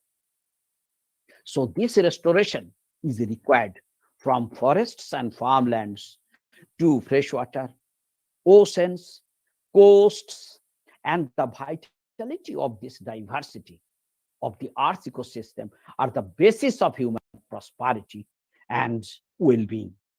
If I go back in the year 2015, the 5 P's were considered. The 5 P's, among these 5 P's, the first P was people, second was planet, third was prosperity, fourth was peace, and the fifth one was partnership. The question which has been raised by the United Nations in the last 2020, they have declared the UN Decade on Ecosystem Restoration. That means we have to reverse the action of the events that cause this environmental degradation. So in the year 2021, during the World Environment Day, we have considered the theme ecosystem restoration. If the ecosystem restoration is going on, that should include the reimagine, recreation or recreate, restore. That means together we can be. We'll attribute the generation restoration. So let us think about, we make be active, but not anxious. We have to bold. We must not be timid. That means to restore our earth, we have to think about the restoration of the ecosystem and reclamation of the ecosystem. I must say that this organizer today, they have rightly emphasized the key points of the sustainability from this international conference. If we become healthier of our ecosystem, we will be the healthier for that, will be the healthier for our planet and for the people. And this can help us. This can help us to end the poverty, to combat the climate change, and prevent a mass extinction that is called sixth mass extinction, which is knocking at our door. If we see Anthropocene, the era which was started in the year 1945, after the Trinity blast, some people are thinking about it, but I don't know, my geographer people maybe differ with me, but the age of Anthropocene, it has been started since 1945. If I consider this restoration, the restoration that would be started from afforestation, that would be started. Because we have to halt deforestation. We have to restore our degraded land. I can give you an example, simple example. The forest restoration alone that can potentially remove the 13 to 26 gigatons of greenhouse gases from the atmosphere, which has been projected to be created, to be released during the amount 2020 to 2030. So this restoration process must help us to think in this way, that the sustainable development goals, which was, or the Paris Climate Agreement, which was taken in COP25, that means everybody has to take the initiative to restore the ecosystem, to reduce. That is why Alok Sharma, the president of COP26, he rightly pointed out that I want more out of the country. Here also, I want from the audience, from the learned listeners or the important participants, that we have to learn more. We have to take care of our earth more, so that we need transformational change. The question of this, that 1.5 degrees centigrade really matters. The use of reduction of the coal, the reduction of the greenhouse gases must be considered in this respect. For that, we have to change. We have to think about these things, like saving energy at home, walk, cycle, take public transport. Through this, we can take the measures. Because you see, right now, the world's roads are clogged with vehicles, and most of them burning the diesel and petrol. So I don't know. If I say that we have to save, we have to start saving our energy starting from our home, then we will walk, then we will use bicycle, then we can take the public stuff. I am not sure about it, how many we can, or it is possible for us to follow all these things. But through the process of reduction, we can save our earth. We can save our own life also, as well as our future generation. If we eat more vegetables, fruits, whole grains, legumes, nuts and seeds, but less meat and dairy products. All you know, the grazing animals, they are causing, once upon a time it was told that 50% of the global carbon dioxide is coming from the transport sector. It has been told that the 16% of the methane is coming from these grazing animals. So why? Because they are used as animal meat for the human being. If I say that the human population become doubled within the 50 years, I will say that the use of animal meat become tripled to meet the need of the people. Anyway, so next step, if we say throwing away less food, all you know, when we are talking about the food security, please make less to throwing away all these foods, because we have to learn how to make it reduce, reuse, repair, and recycle. It is advised by India. Even if you see the production of electric vehicle, that you also see, that is also says it is an inspiration as and when there are rising of this hike of this petrol and kerosene or the fossil fuels use, the price of it. So we have to switch to the electric vehicle. We have to use the hydrogen power for our transportation sector. Then we have to consider the construction of energy efficient home. We have to make more devices, electrical devices and appliances, which is eco-friendly and energy efficiency. We have to use more LED lamp bulbs. And ultimately, if we undergo deforestation, then I am sure about it, that we can make this our earth habitable.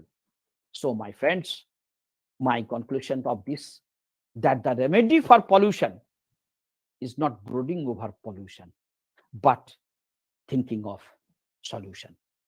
Thank you, everybody. Thank you, sir. That was really an amazing speech. Thank you very much, sir, for sharing your great knowledge with us.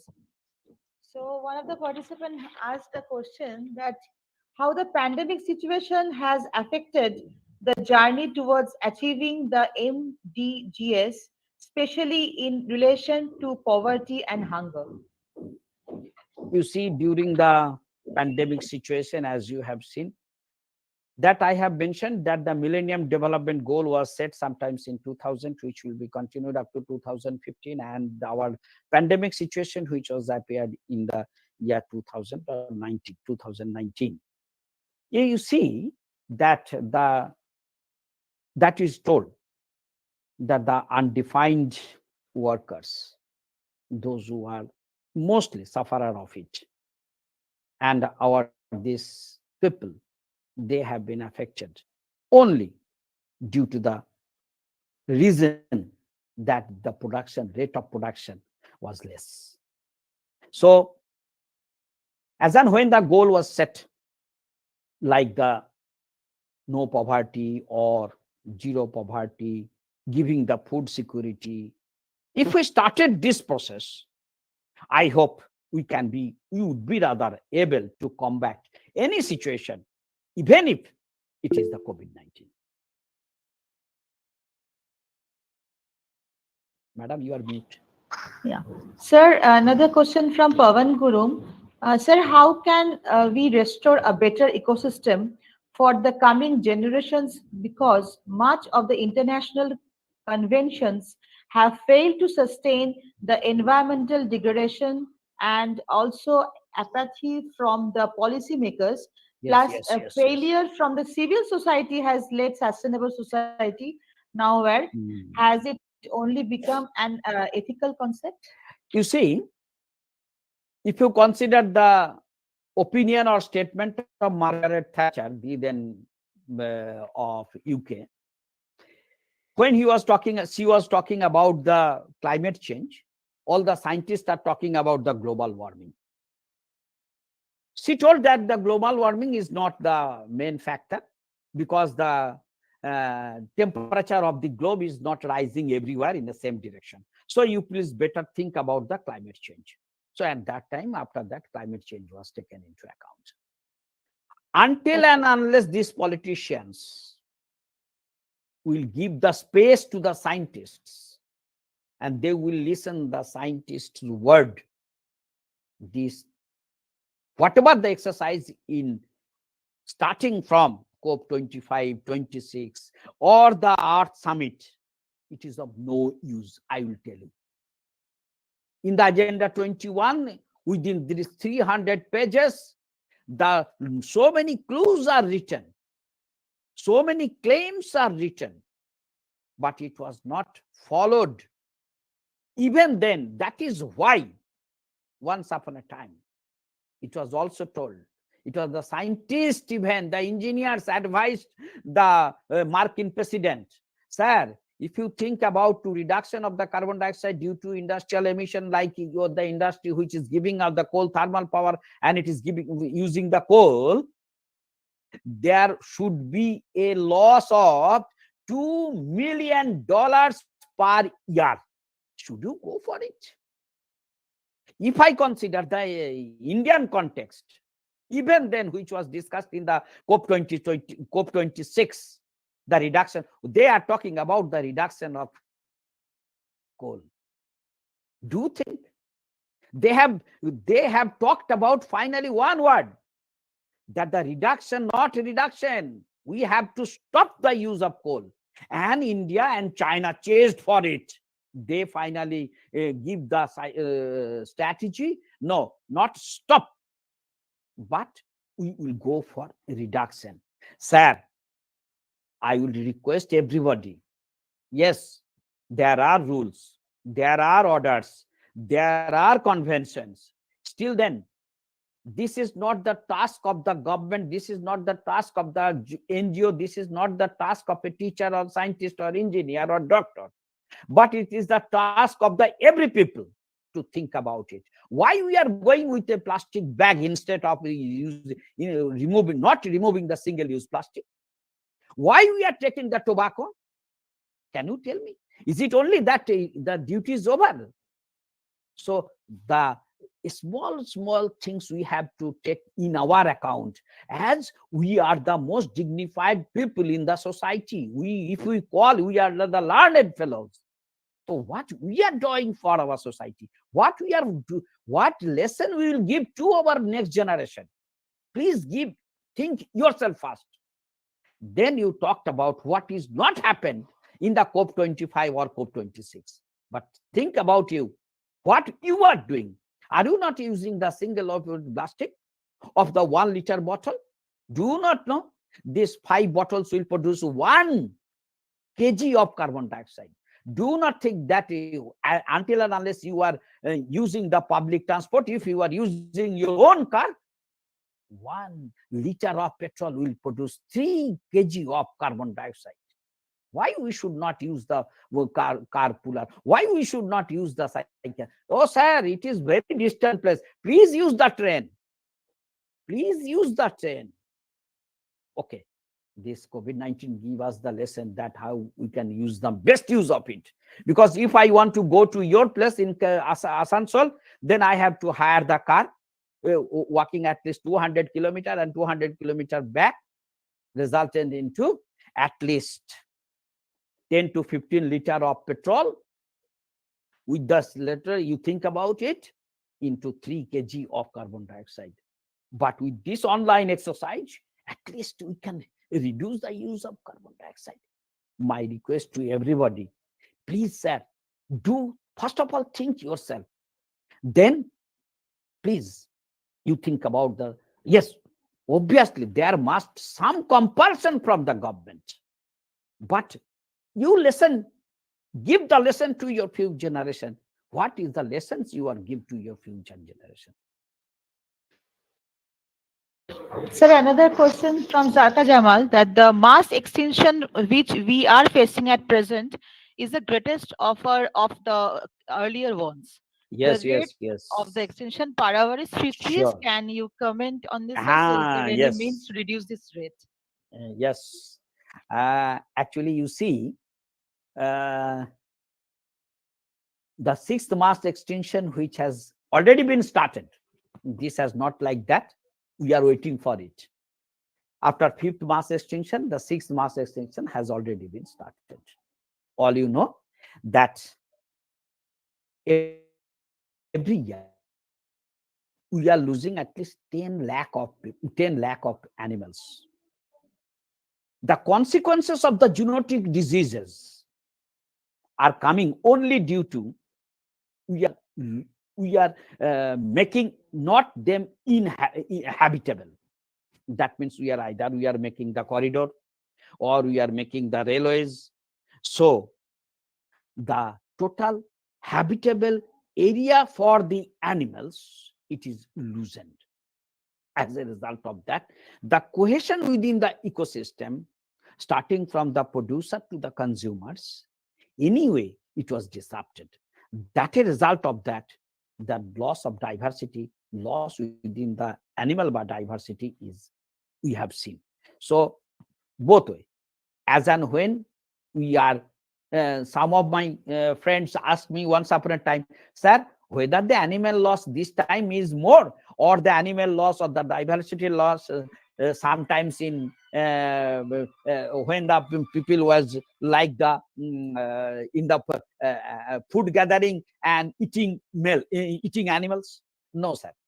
I would believe that if there is some anthropologist, they can ask me even. At that time, our Kenyan capacity was 650 cc. Right now, our Kenyan capacity is at least 1100 or 1200.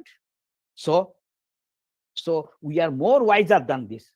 So we are making the sacrificing of the for our own meat become a non-vegetarian.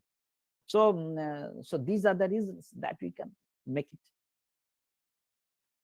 So another question from Imran Hamid. Sir, there are appreciations regarding the manufacturing of solar panels, which is Yes, yes, hazardous to yes. the environment. How Yeah, yeah, yeah. sustainable is the solar power if this is true? Yes, yes. Some of the parts of these solar panels right now, the regarding the pollution, once upon a time, this was also making the wastes, and this wastes was not degradable. This wastes, if it is degradable, taking more time. So the piling of the wastes coming in terms of an overburden. Right now, in the solar panel, some of the things that is used to capture more sunlight, even with a less flux situation. So in the modern technology that we have been able to develop for capturing this solar, as a result of that, the efficiency, some nanoparticles are used, some nanomaterials are used to become more efficient for the solar panels. And the, as you know, in our South India, the states there are, they are encouraging the people, they are inspiring the people, they are giving the subsidy to the house or home for using this solar panel. And these are all synthesized and modernized system of solar panels. You can, I'm sure about it that you, if you think about the modern system, then you can, I can say that yes, there are some chances that we can be able to reduce the hazardous chemicals of this coming from the solar panel. Now it is more eco-friendly. Okay, I think there is no questions here. So thank you, sir. Thank you for your great knowledge sharing. Thank Okay, you, thank sir. you. Thank Thank you, you, sir. everybody, Thank you, for sir. giving Thank me you. this opportunity to deliver my actually some of the information that actually I am associated with this sustainable development goals commissions, and we have some scope to work with them, and some of the projects I am also initiating in this regard, just like the solar panels and the wind, actually the wind energy and the solar energy, they are giving more importance on it, so that we can actually the reduction of reduction of coal in India, uh, maybe to some extent reduced. Though, although Prime Minister told that we are not in a position to reduce the use of coal, but he is also talking about, he is also emphasizing that the alternative sources of energy, the renewable sources of energy, may also be given importance. Okay, thank you. Thank you, sir. Thank you. Thank you. Thank you. So may I leave the platform? Okay, sir. Okay. Okay. Okay, sir. Thank you. Thank you.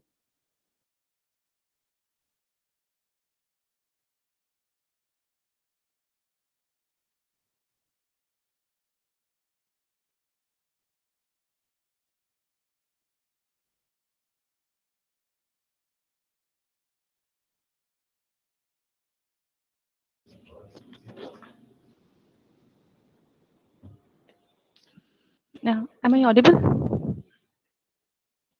Yes, ma'am. Good afternoon, everybody. I'm Dr. Vinita Dotto, and yeah, this is our e-Cosus session, technical session. The next distinguished keynote speaker to honor us with his presence is Professor Dipankar Tiwari. He is the Dean of School of Fine Arts, Fashion Technology and Architecture. Professor Tiwari is working as the head of the Department of Chemistry, School of Physical Sciences of Mizoram University, Aizawl. He has done his PhD from Banaras Hindu University from in 1994, and his masters from Rani Durgavati Vishwavidyalaya, Jabalpur. His research interests are hybrid functionized materials, organo and organo-inorganic clay materials, and in the environmental remediation and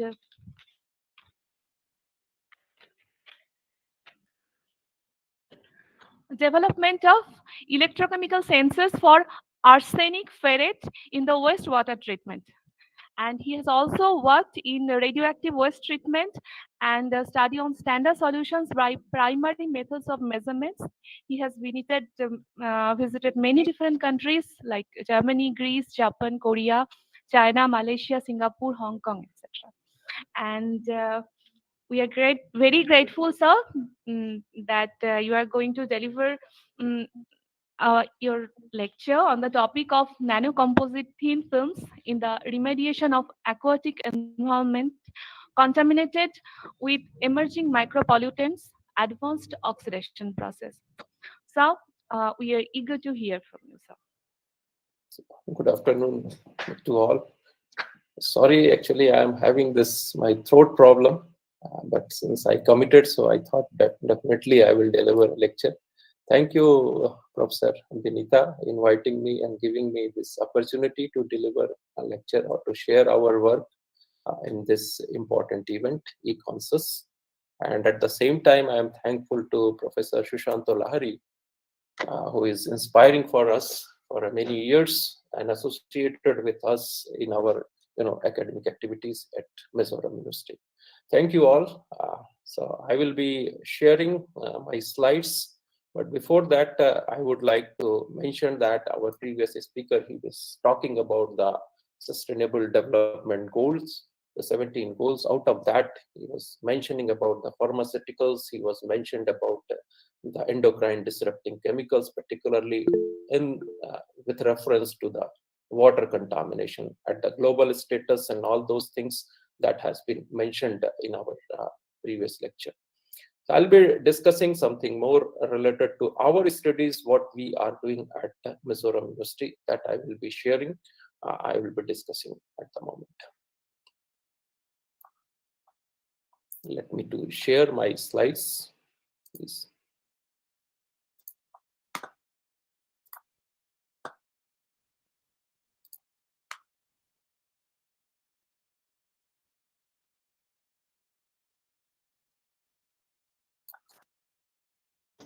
I hope it is visible. Yeah, sir, it is visible. Thank you very much. So I'll be talking about, as you mentioned, nanocomposite thin films in the remediation of aquatic environment contaminated with emerging micropollutants as the advanced oxidation process. As I mentioned that the EDCs and all that, and the chairman already she mentioned, we are working on, at the one end, we are working on the remediation process. On the other end, we are trying for the detection also using, developing kind of the sensors. One of the sensor already we developed it, and it is already commercialized for the arsenic detection. So that I'm not going to discuss today. I'll be discussing about the remediation process, particularly the advanced oxidation process, and we try to use the thin films and all that. So presently, I'm the Dean of the School of Physical Sciences, not in the architecture, and director of the DRDO Northeast Science and Technology Center, which is fully supported by the DRDO at Mizoram University. Content of my presentation, as usual, the motivation, how we have been motivated working in this particular area, and then the introduction. And I will be, as I mentioned, I will be discussing some of our studies, what we have done. So what the methodology that we have adopted, followed by some of our results and the discussion, and then the conclusions. So we have been motivated. If you look at that, the one of the report which was published in India Today on September 29, 2015, has attracted the attention in the country. It stated a new study has revealed that endocrine disrupting chemicals contribute to health problems by mimicking, blocking, or otherwise interfering with body's natural hormones. It was further mentioned that EDC's exposure is connected to infertility, hormone-related cancers, neurological issues, and other disorders. One of the known, as we all know, about the bisphenol A and all that found in food cans, linings, and cash registers. So the global attention was for long back. It is there, and many countries they have adopted. They are having a proper, I will say that, the monitoring system about for the the wastewater as well as the the the treated water, both are being well monitored in the most of the developed countries. But in our country, not much attention these the ADCs or the micropollutants. So we are working on this, and we are trying to do something on that.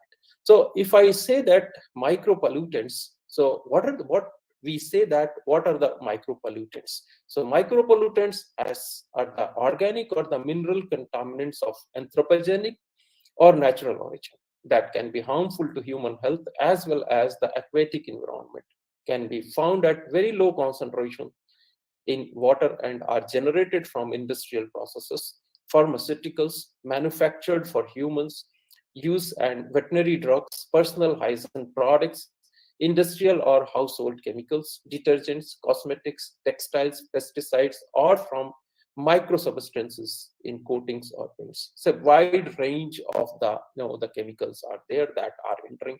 Why the importance, why the concern is there? Concern is because most of these micropollutants are not fully degraded in our conventional wastewater treatment plants. As I mentioned initially, that the many countries, when I used to go there in Korea and other countries, I have seen that the waste they are having the monitoring system, they try to see that what is the level of the influent, the variety of the the micropollutants that includes the pharmaceuticals, personal care products, and so on. And then they try to see that what is the level of the effluent after the treatment. And you will be get surprised that we have in most of the treatment plants, the conventional treatment plants I'm talking about, the effluent is also contained with, of course, at the low level, the micropollutants. That is maybe microgram per liter or up to the nanogram per liter. But that gives an impact to the human health because of the resistivity and other things that will be coming. For example, if the antibiotics are there and antibiotics are not fully treated, and if the effluent is coming into your water bodies, and through that it will be coming into your drinking water system, and if you will be drinking that water which is containing, of course, very low level of the antibiotics, so your immune system, or I can say that the immune system, it will be more resistive towards the antibiotic. So this is the concern. If you look at that, this is a simple picture which I can show about the conventional treatment plants in which primary sedimentation, aeration, all these things are not that important. The important is that the level of micropollutants is increased significantly in the wastewater treatment plants, effluent, surface water, sewage water, groundwater, or even in the drinking water. The level usually that is coming somewhere around nanogram to the microgram per liter. And if you look at this, what are the pathway of these the micropollutants, and because of this the concern, these are known as the emerging micropollutants. So anthropogenic or the natural substances, that includes with the pharmaceuticals, personal care products, hormones, antibiotics, pesticides, industrial chemicals, etc., etc. So no proper discharge guidelines are being given. So, or the standard regulation, I was looking into the EPA, other than the only few are given for the EPA guidelines. Other than that, no proper EPA guidelines has been given. So this is one of the picture in which you can see that these the compounds or these the micropollutants are entering into our water bodies. This is the residential site through the septic and the leachate that comes into the aquifer, or the household and all that through that the leakage, or the municipal waste which is coming into this treatment plant and all that, or this the healthcare system from that the water or the effluent which is coming, the wastewater, and it is being treated, and through that the sludge will be again contaminating through this agricultural runoff and all that. So these the water bodies, say either the aquifer or the groundwater or the the pond and other. So these water bodies are being contaminated or having the micropollutants concentration. The level of micropollutants is increased significantly in the wastewater treatment plants, effluent, surface water, sewage water, groundwater, or even in the drinking water system. So the concern in the country, the micropollutants in groundwater, are grave concern. This was the published. You can see that a study finds that a number of locations in the country have high concentration of micropollutants in groundwater, posing a risk to health and environment. If you try to see, groundwater pollution due to organic micropollutants is becoming a major cause of concern in many parts of the world where water resources are on the decline. India is the largest user of groundwater, and the presence of micropollutants in groundwater has been a growing concern. What do studies on micropollutants in groundwater in India show? A paper on the organic micropollutant that has been published, and they have emphasized on this. This is one of the picture which I have taken, of course, from the internet only. If you try to see that the number of the chemicals, a number of pharmaceuticals detected in surface water, groundwater, tap water, and or drinking water is, in the country, if you try to see that somewhere around more than 11 to 30 chemicals are being detected, whatever the, the detection or the monitoring that has been done.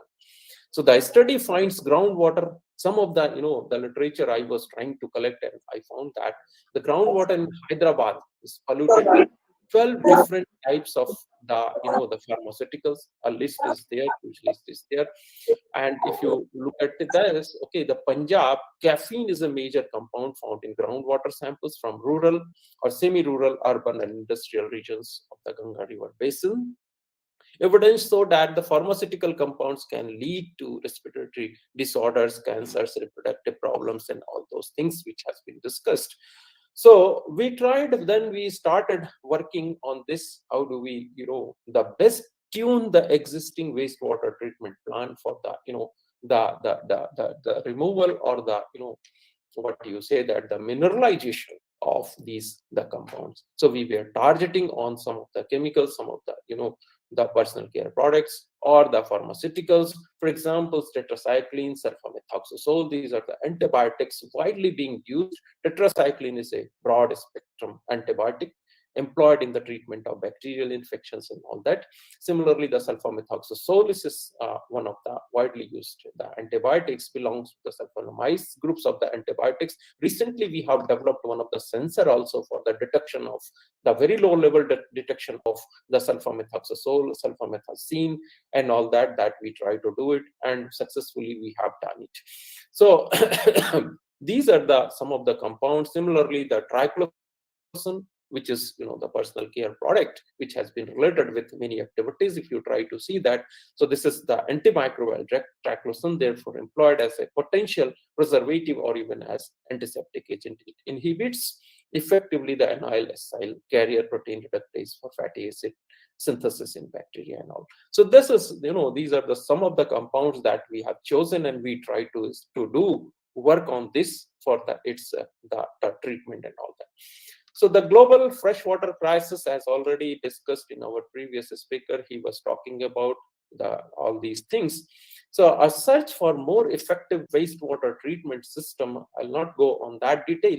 So that is the advanced oxidation process is receiving, a lot of attention these days, or, it is more attractive in terms of its efficiency, in terms of its uses and simple use and all that. So we started working on this.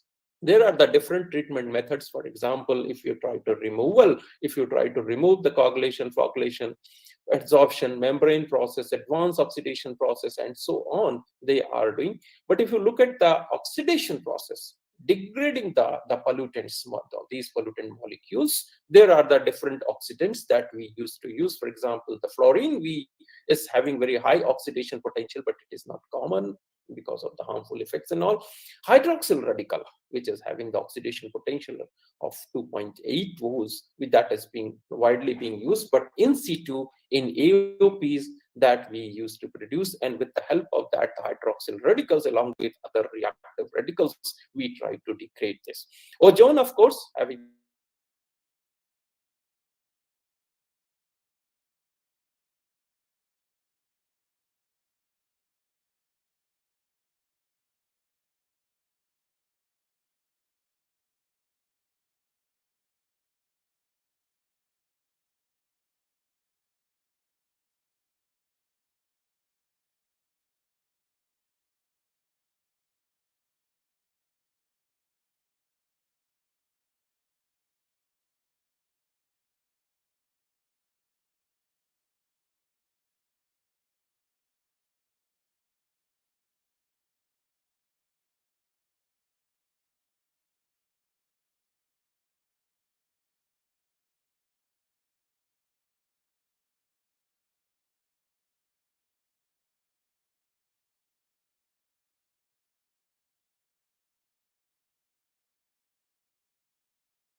filtration process is taking place, mineralization of the pollutant that we have conducted with the help of the total organic carbon analysis and all that.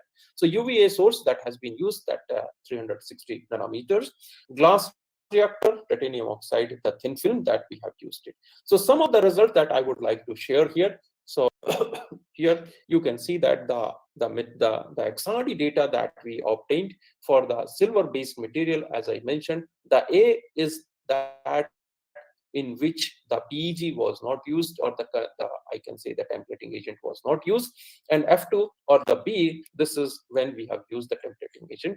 The material, of course, amorphous type of, because we have annealed at the 500 degrees C, so it's a more amorphous type, but if we have annealed at the temperature of 800 degrees C, when we submitted the paper in one of the journals, so they asked that why not to anneal at 800 degrees C. So that the problem was that the thin film which we have prepared or made or fabricated using the borosilicate glass, the borosilicate glass, if you anneal more than 500 degrees C, it was getting melted. So what we have done, the powder we have taken and that has been annealed at 800 degrees C, then we have confirmed that the silver, the peaks, if you enlarge it, we will be getting a characteristic, the silver nanoparticles peaks that we obtained it.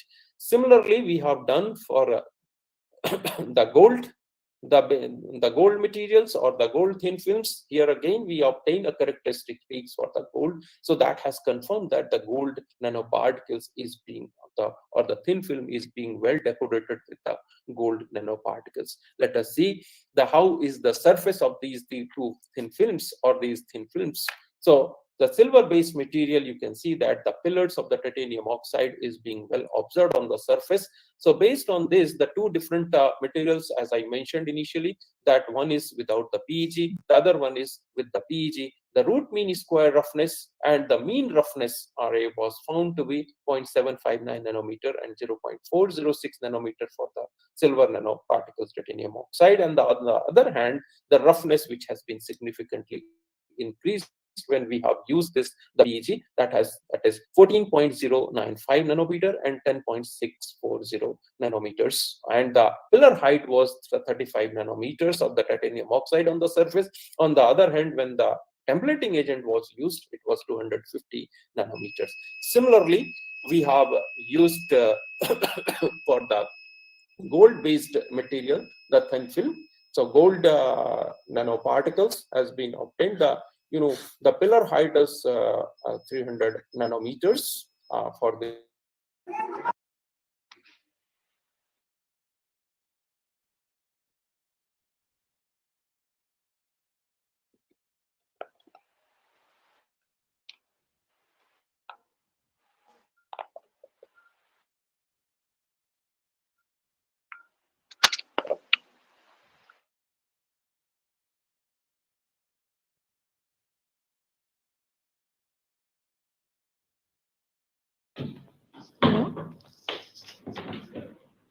Sir, you're not audible, sir.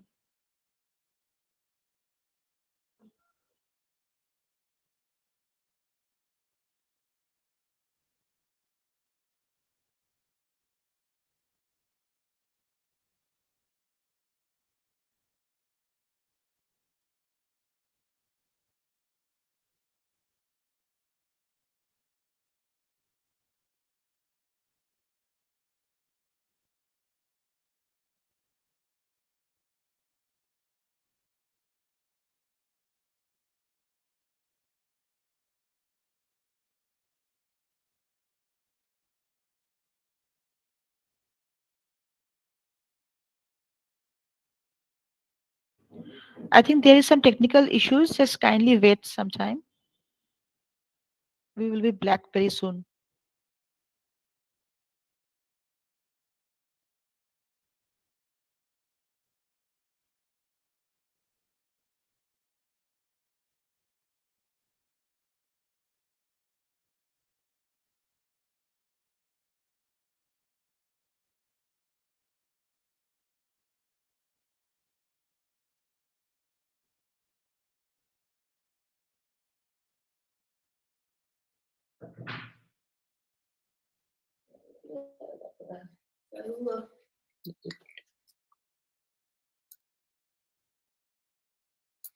Hello.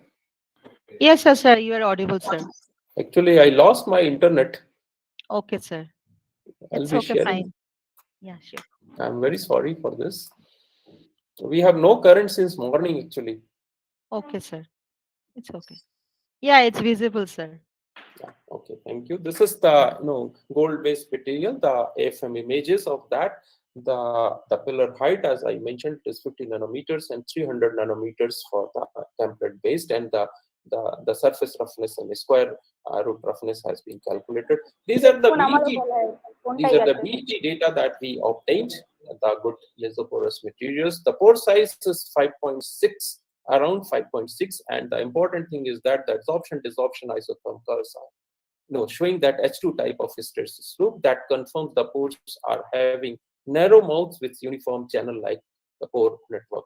The BT specific surface area was 49.55 and 12.02 for the silver-based material, and for the gold-based material it was 41.47 meters square per gram and 19.91 when we have templated it with PEG and all that. A similar curve that has been obtained. The DRS, the data that we obtained, and with the help of this DRS, we have calculated the the band gap energies of these materials, and you can see that a significant decrease of the band gap energy that we obtained from 3.12 for the titanium oxide. Now it is 2.88 and 2.89 electron volts for the silver based material.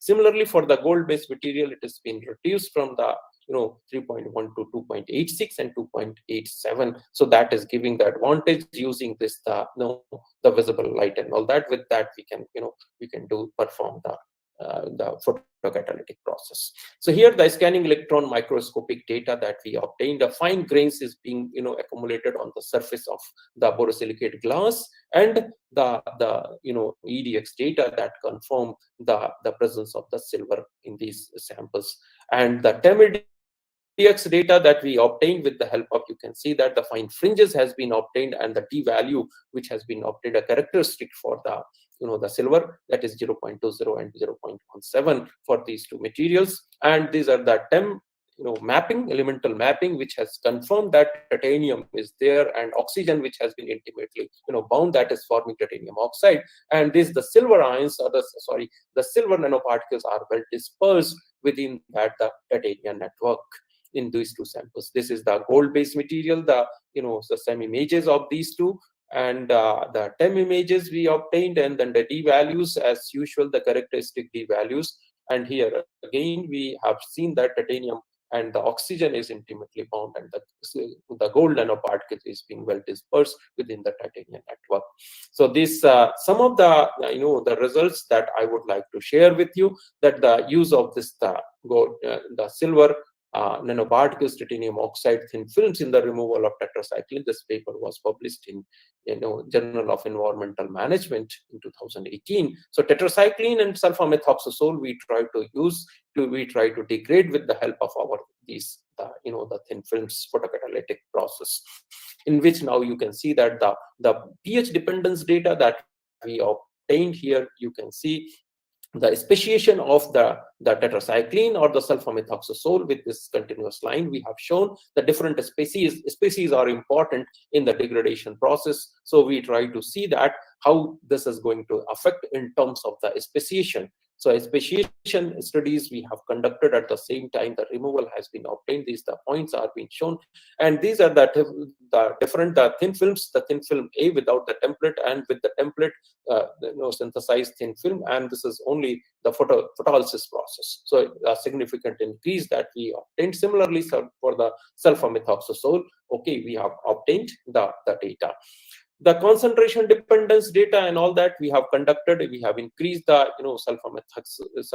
tetracycline or sulfamethoxazole from the wide range of the concentration studies that we have done. With increasing, of course, as usual, the percentage removal or the efficiency was decreased. And the kinetic data, the pseudo first order, the data, the K values that we obtained at different pH values, that as usual, as the percentage of the removal based on that, similar like that, the the kinetics has been the K1 value is being distributed.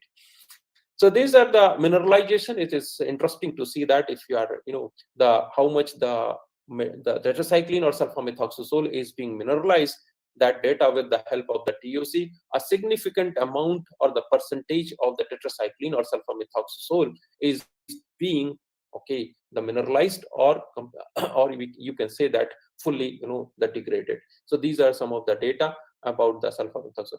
The important part which I wanted to share, that these thin films, when we try to use, there was a lot of question about that how stable is the thin film. So what we have done, we try to wash once the reactor operation is completed. We have removed the thin film and we washed with a simple distilled water, and then we dry it around 70 to 80 degrees C for 3-4 hours, and then again we try to use it for the second repeated operation. So this is the way we have done for the 6 repeated operation. You can see that the efficiency of the thin film was not changed. So this is the advantage of using this thin film, and this film was very stable on the borosilicate glass. So you can conduct the sustainable continuously. You can use the same thin film for the repeated operation. These are the scavengers studies. With the help of scavengers, we wanted to try to see that what is the mechanistic aspects, that is the hydroxyl radical, whether it is involved or not, or the singlet oxygen sodium azide that has been used along with EDTA, which scavenges the whole in titanium oxides. So these are the data. You can see that 2-propanol has significantly decreased the removal of that. With that, we try to conclude that how this is going to to take part in the degradation process. I can say that there are the 2 different schemes that we have proposed. In the first scheme, directly you can see that oxygen and H2O along with this electron, it is forming peroxy radical followed by the H2O2 and then the hydroxyl radical, and this hydroxyl radical is degrading this the tetracycline or sulfamethoxazole. Same way in the in the valence side, that is the whole is taking part in the degradation process. But the second scheme which has been proposed here, that is the silver which has been present there with the help of this LSPR effect. The other possible pathway of the degradation was perhaps the silver absorbs the UV radiations, and a local electromagnetic field was generated due to the LSPR effect. This resulted the local excitation of the titanium oxide with the generation of electron hole pairs.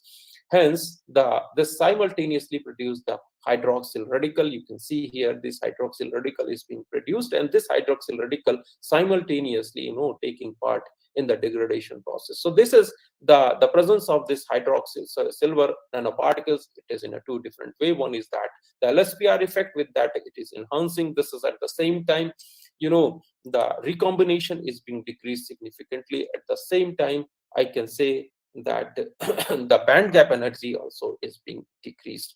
So another paper which has been published, which was published about the triclosan, the similar silver-based material, we have used it. It was published in Environmental Technology in 2020.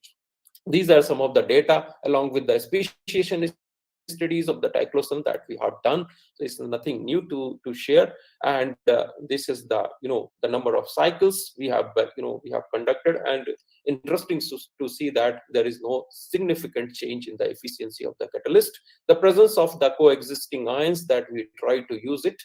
And then another paper which was published very quickly, I am going through this, Environmental Science and Pollution Research in 2018, for the gold-based material for sulfamethoxazole and triclosan, that we try to use it. And here the pH dependence data that we try to see, and the neutral pH somewhere around 6 to 7 was most favorable for the degradation of these 2, the pharmaceuticals. Concentration dependence data that we obtained, and then the kinetics and all we have conducted. The repeated use for again we tried to see for the 6 different cycles we tried, and we have seen that there is no significant change in the removal of these 2 the pollutants. And the coexisting ions, that we try to use it in some cases, for example the EDTA, that is inhibiting similarly the oxalic acid, and there may be the preferential degradation of these in presence of these coexisting ions. Scavengers studies that we conducted, and based on that, the mechanism was proposed, say sodium azide or the bicarbonate or the propanol, in which it was significantly decreased the removal. So based on this, the briefly which has been discussed, so I can conclude the photocatalytic degradation of sulfamethoxazole or triclosan follow two different mechanisms. Pathway UVA photons causes to excite the electrons from the valence band to conduction band in the titanium oxide semiconductor, where the gold nanoparticles traps efficiently the excited electrons at the conduction band. This eventually restricts the recombination of electron hole pairs in titanium oxide catalyst. The trapped electrons are able to generate the superoxides, radical, followed by the formation of the hydroxyl radicals. On the other hand, the hole that is created in the valence interacts with the oxygen molecule and produces the peroxy radicals species. This results the formation of hydroxyl radicals. The second, as I mentioned, with the based on the ESPR effect, that enhances the degradation of these two the pollutants. So with this, I would like to thank for your patience. Thank you very much. This is the beautiful view of the Aizawl city, which has been taken. So thank you very much.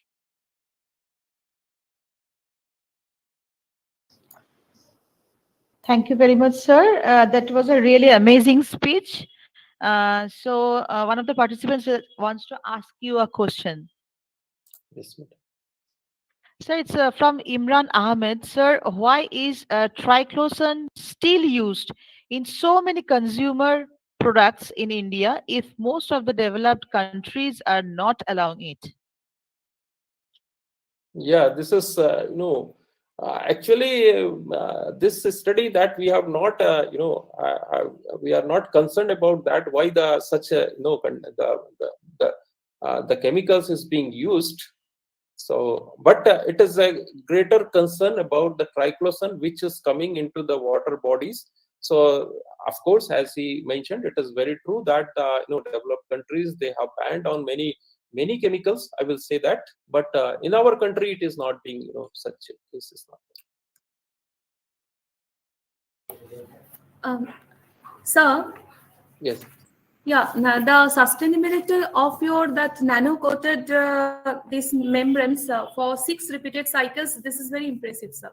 So, Yes. sir, how have you studied on these membranes are how much stable against acidic pH? Because in the wastewater or this kind of water, sometimes it becomes much more acidic pH 5 or less.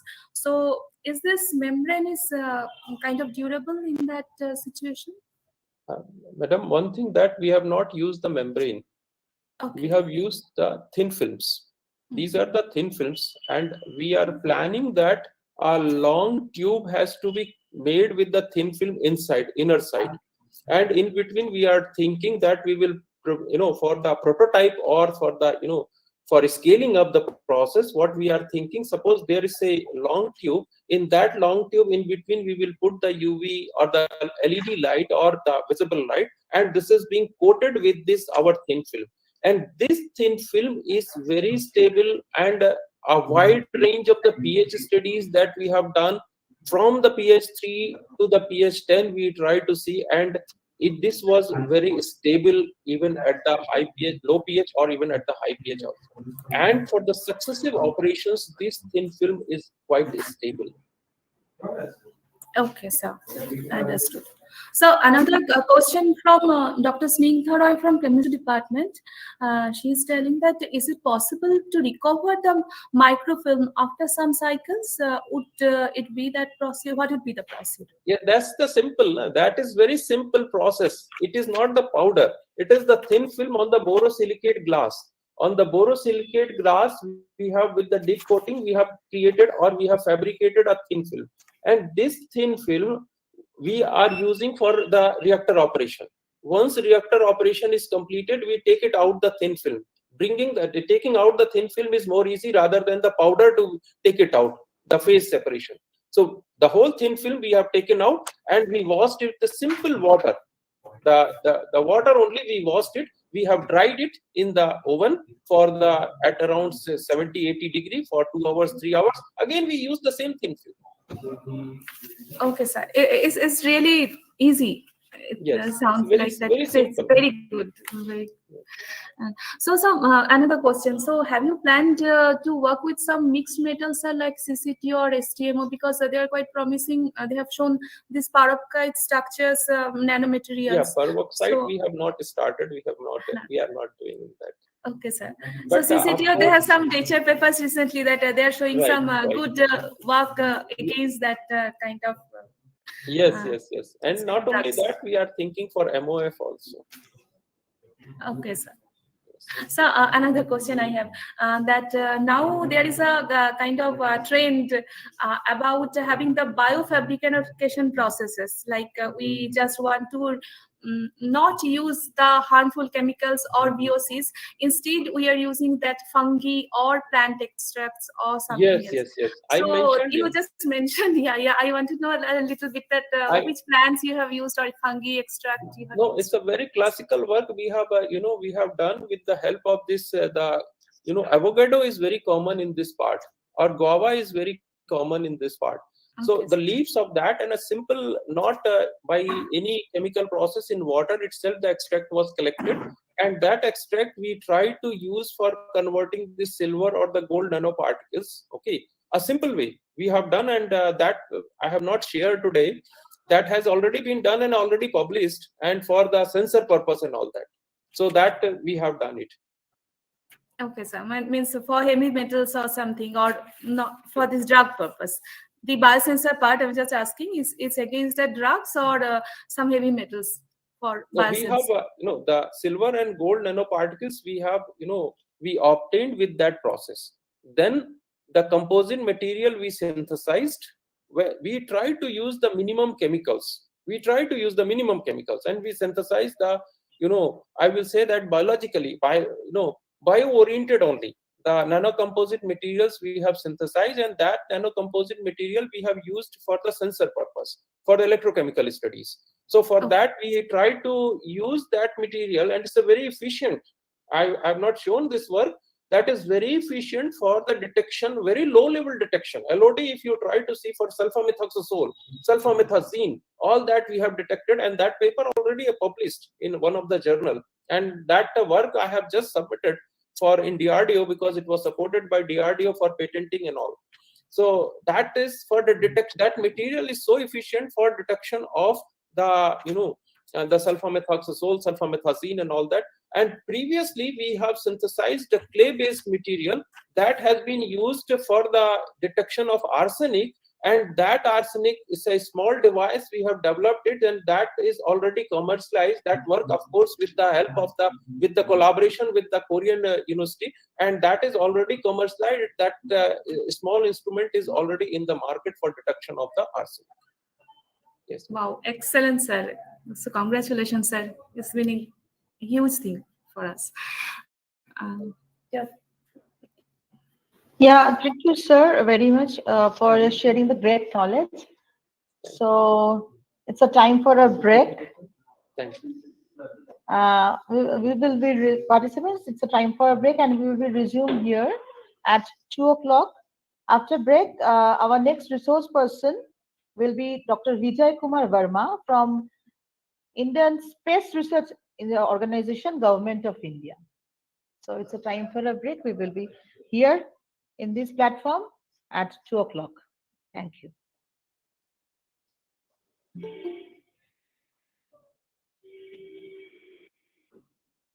Question ঠিক ছিল এই কথাটা শোনা গেল এখন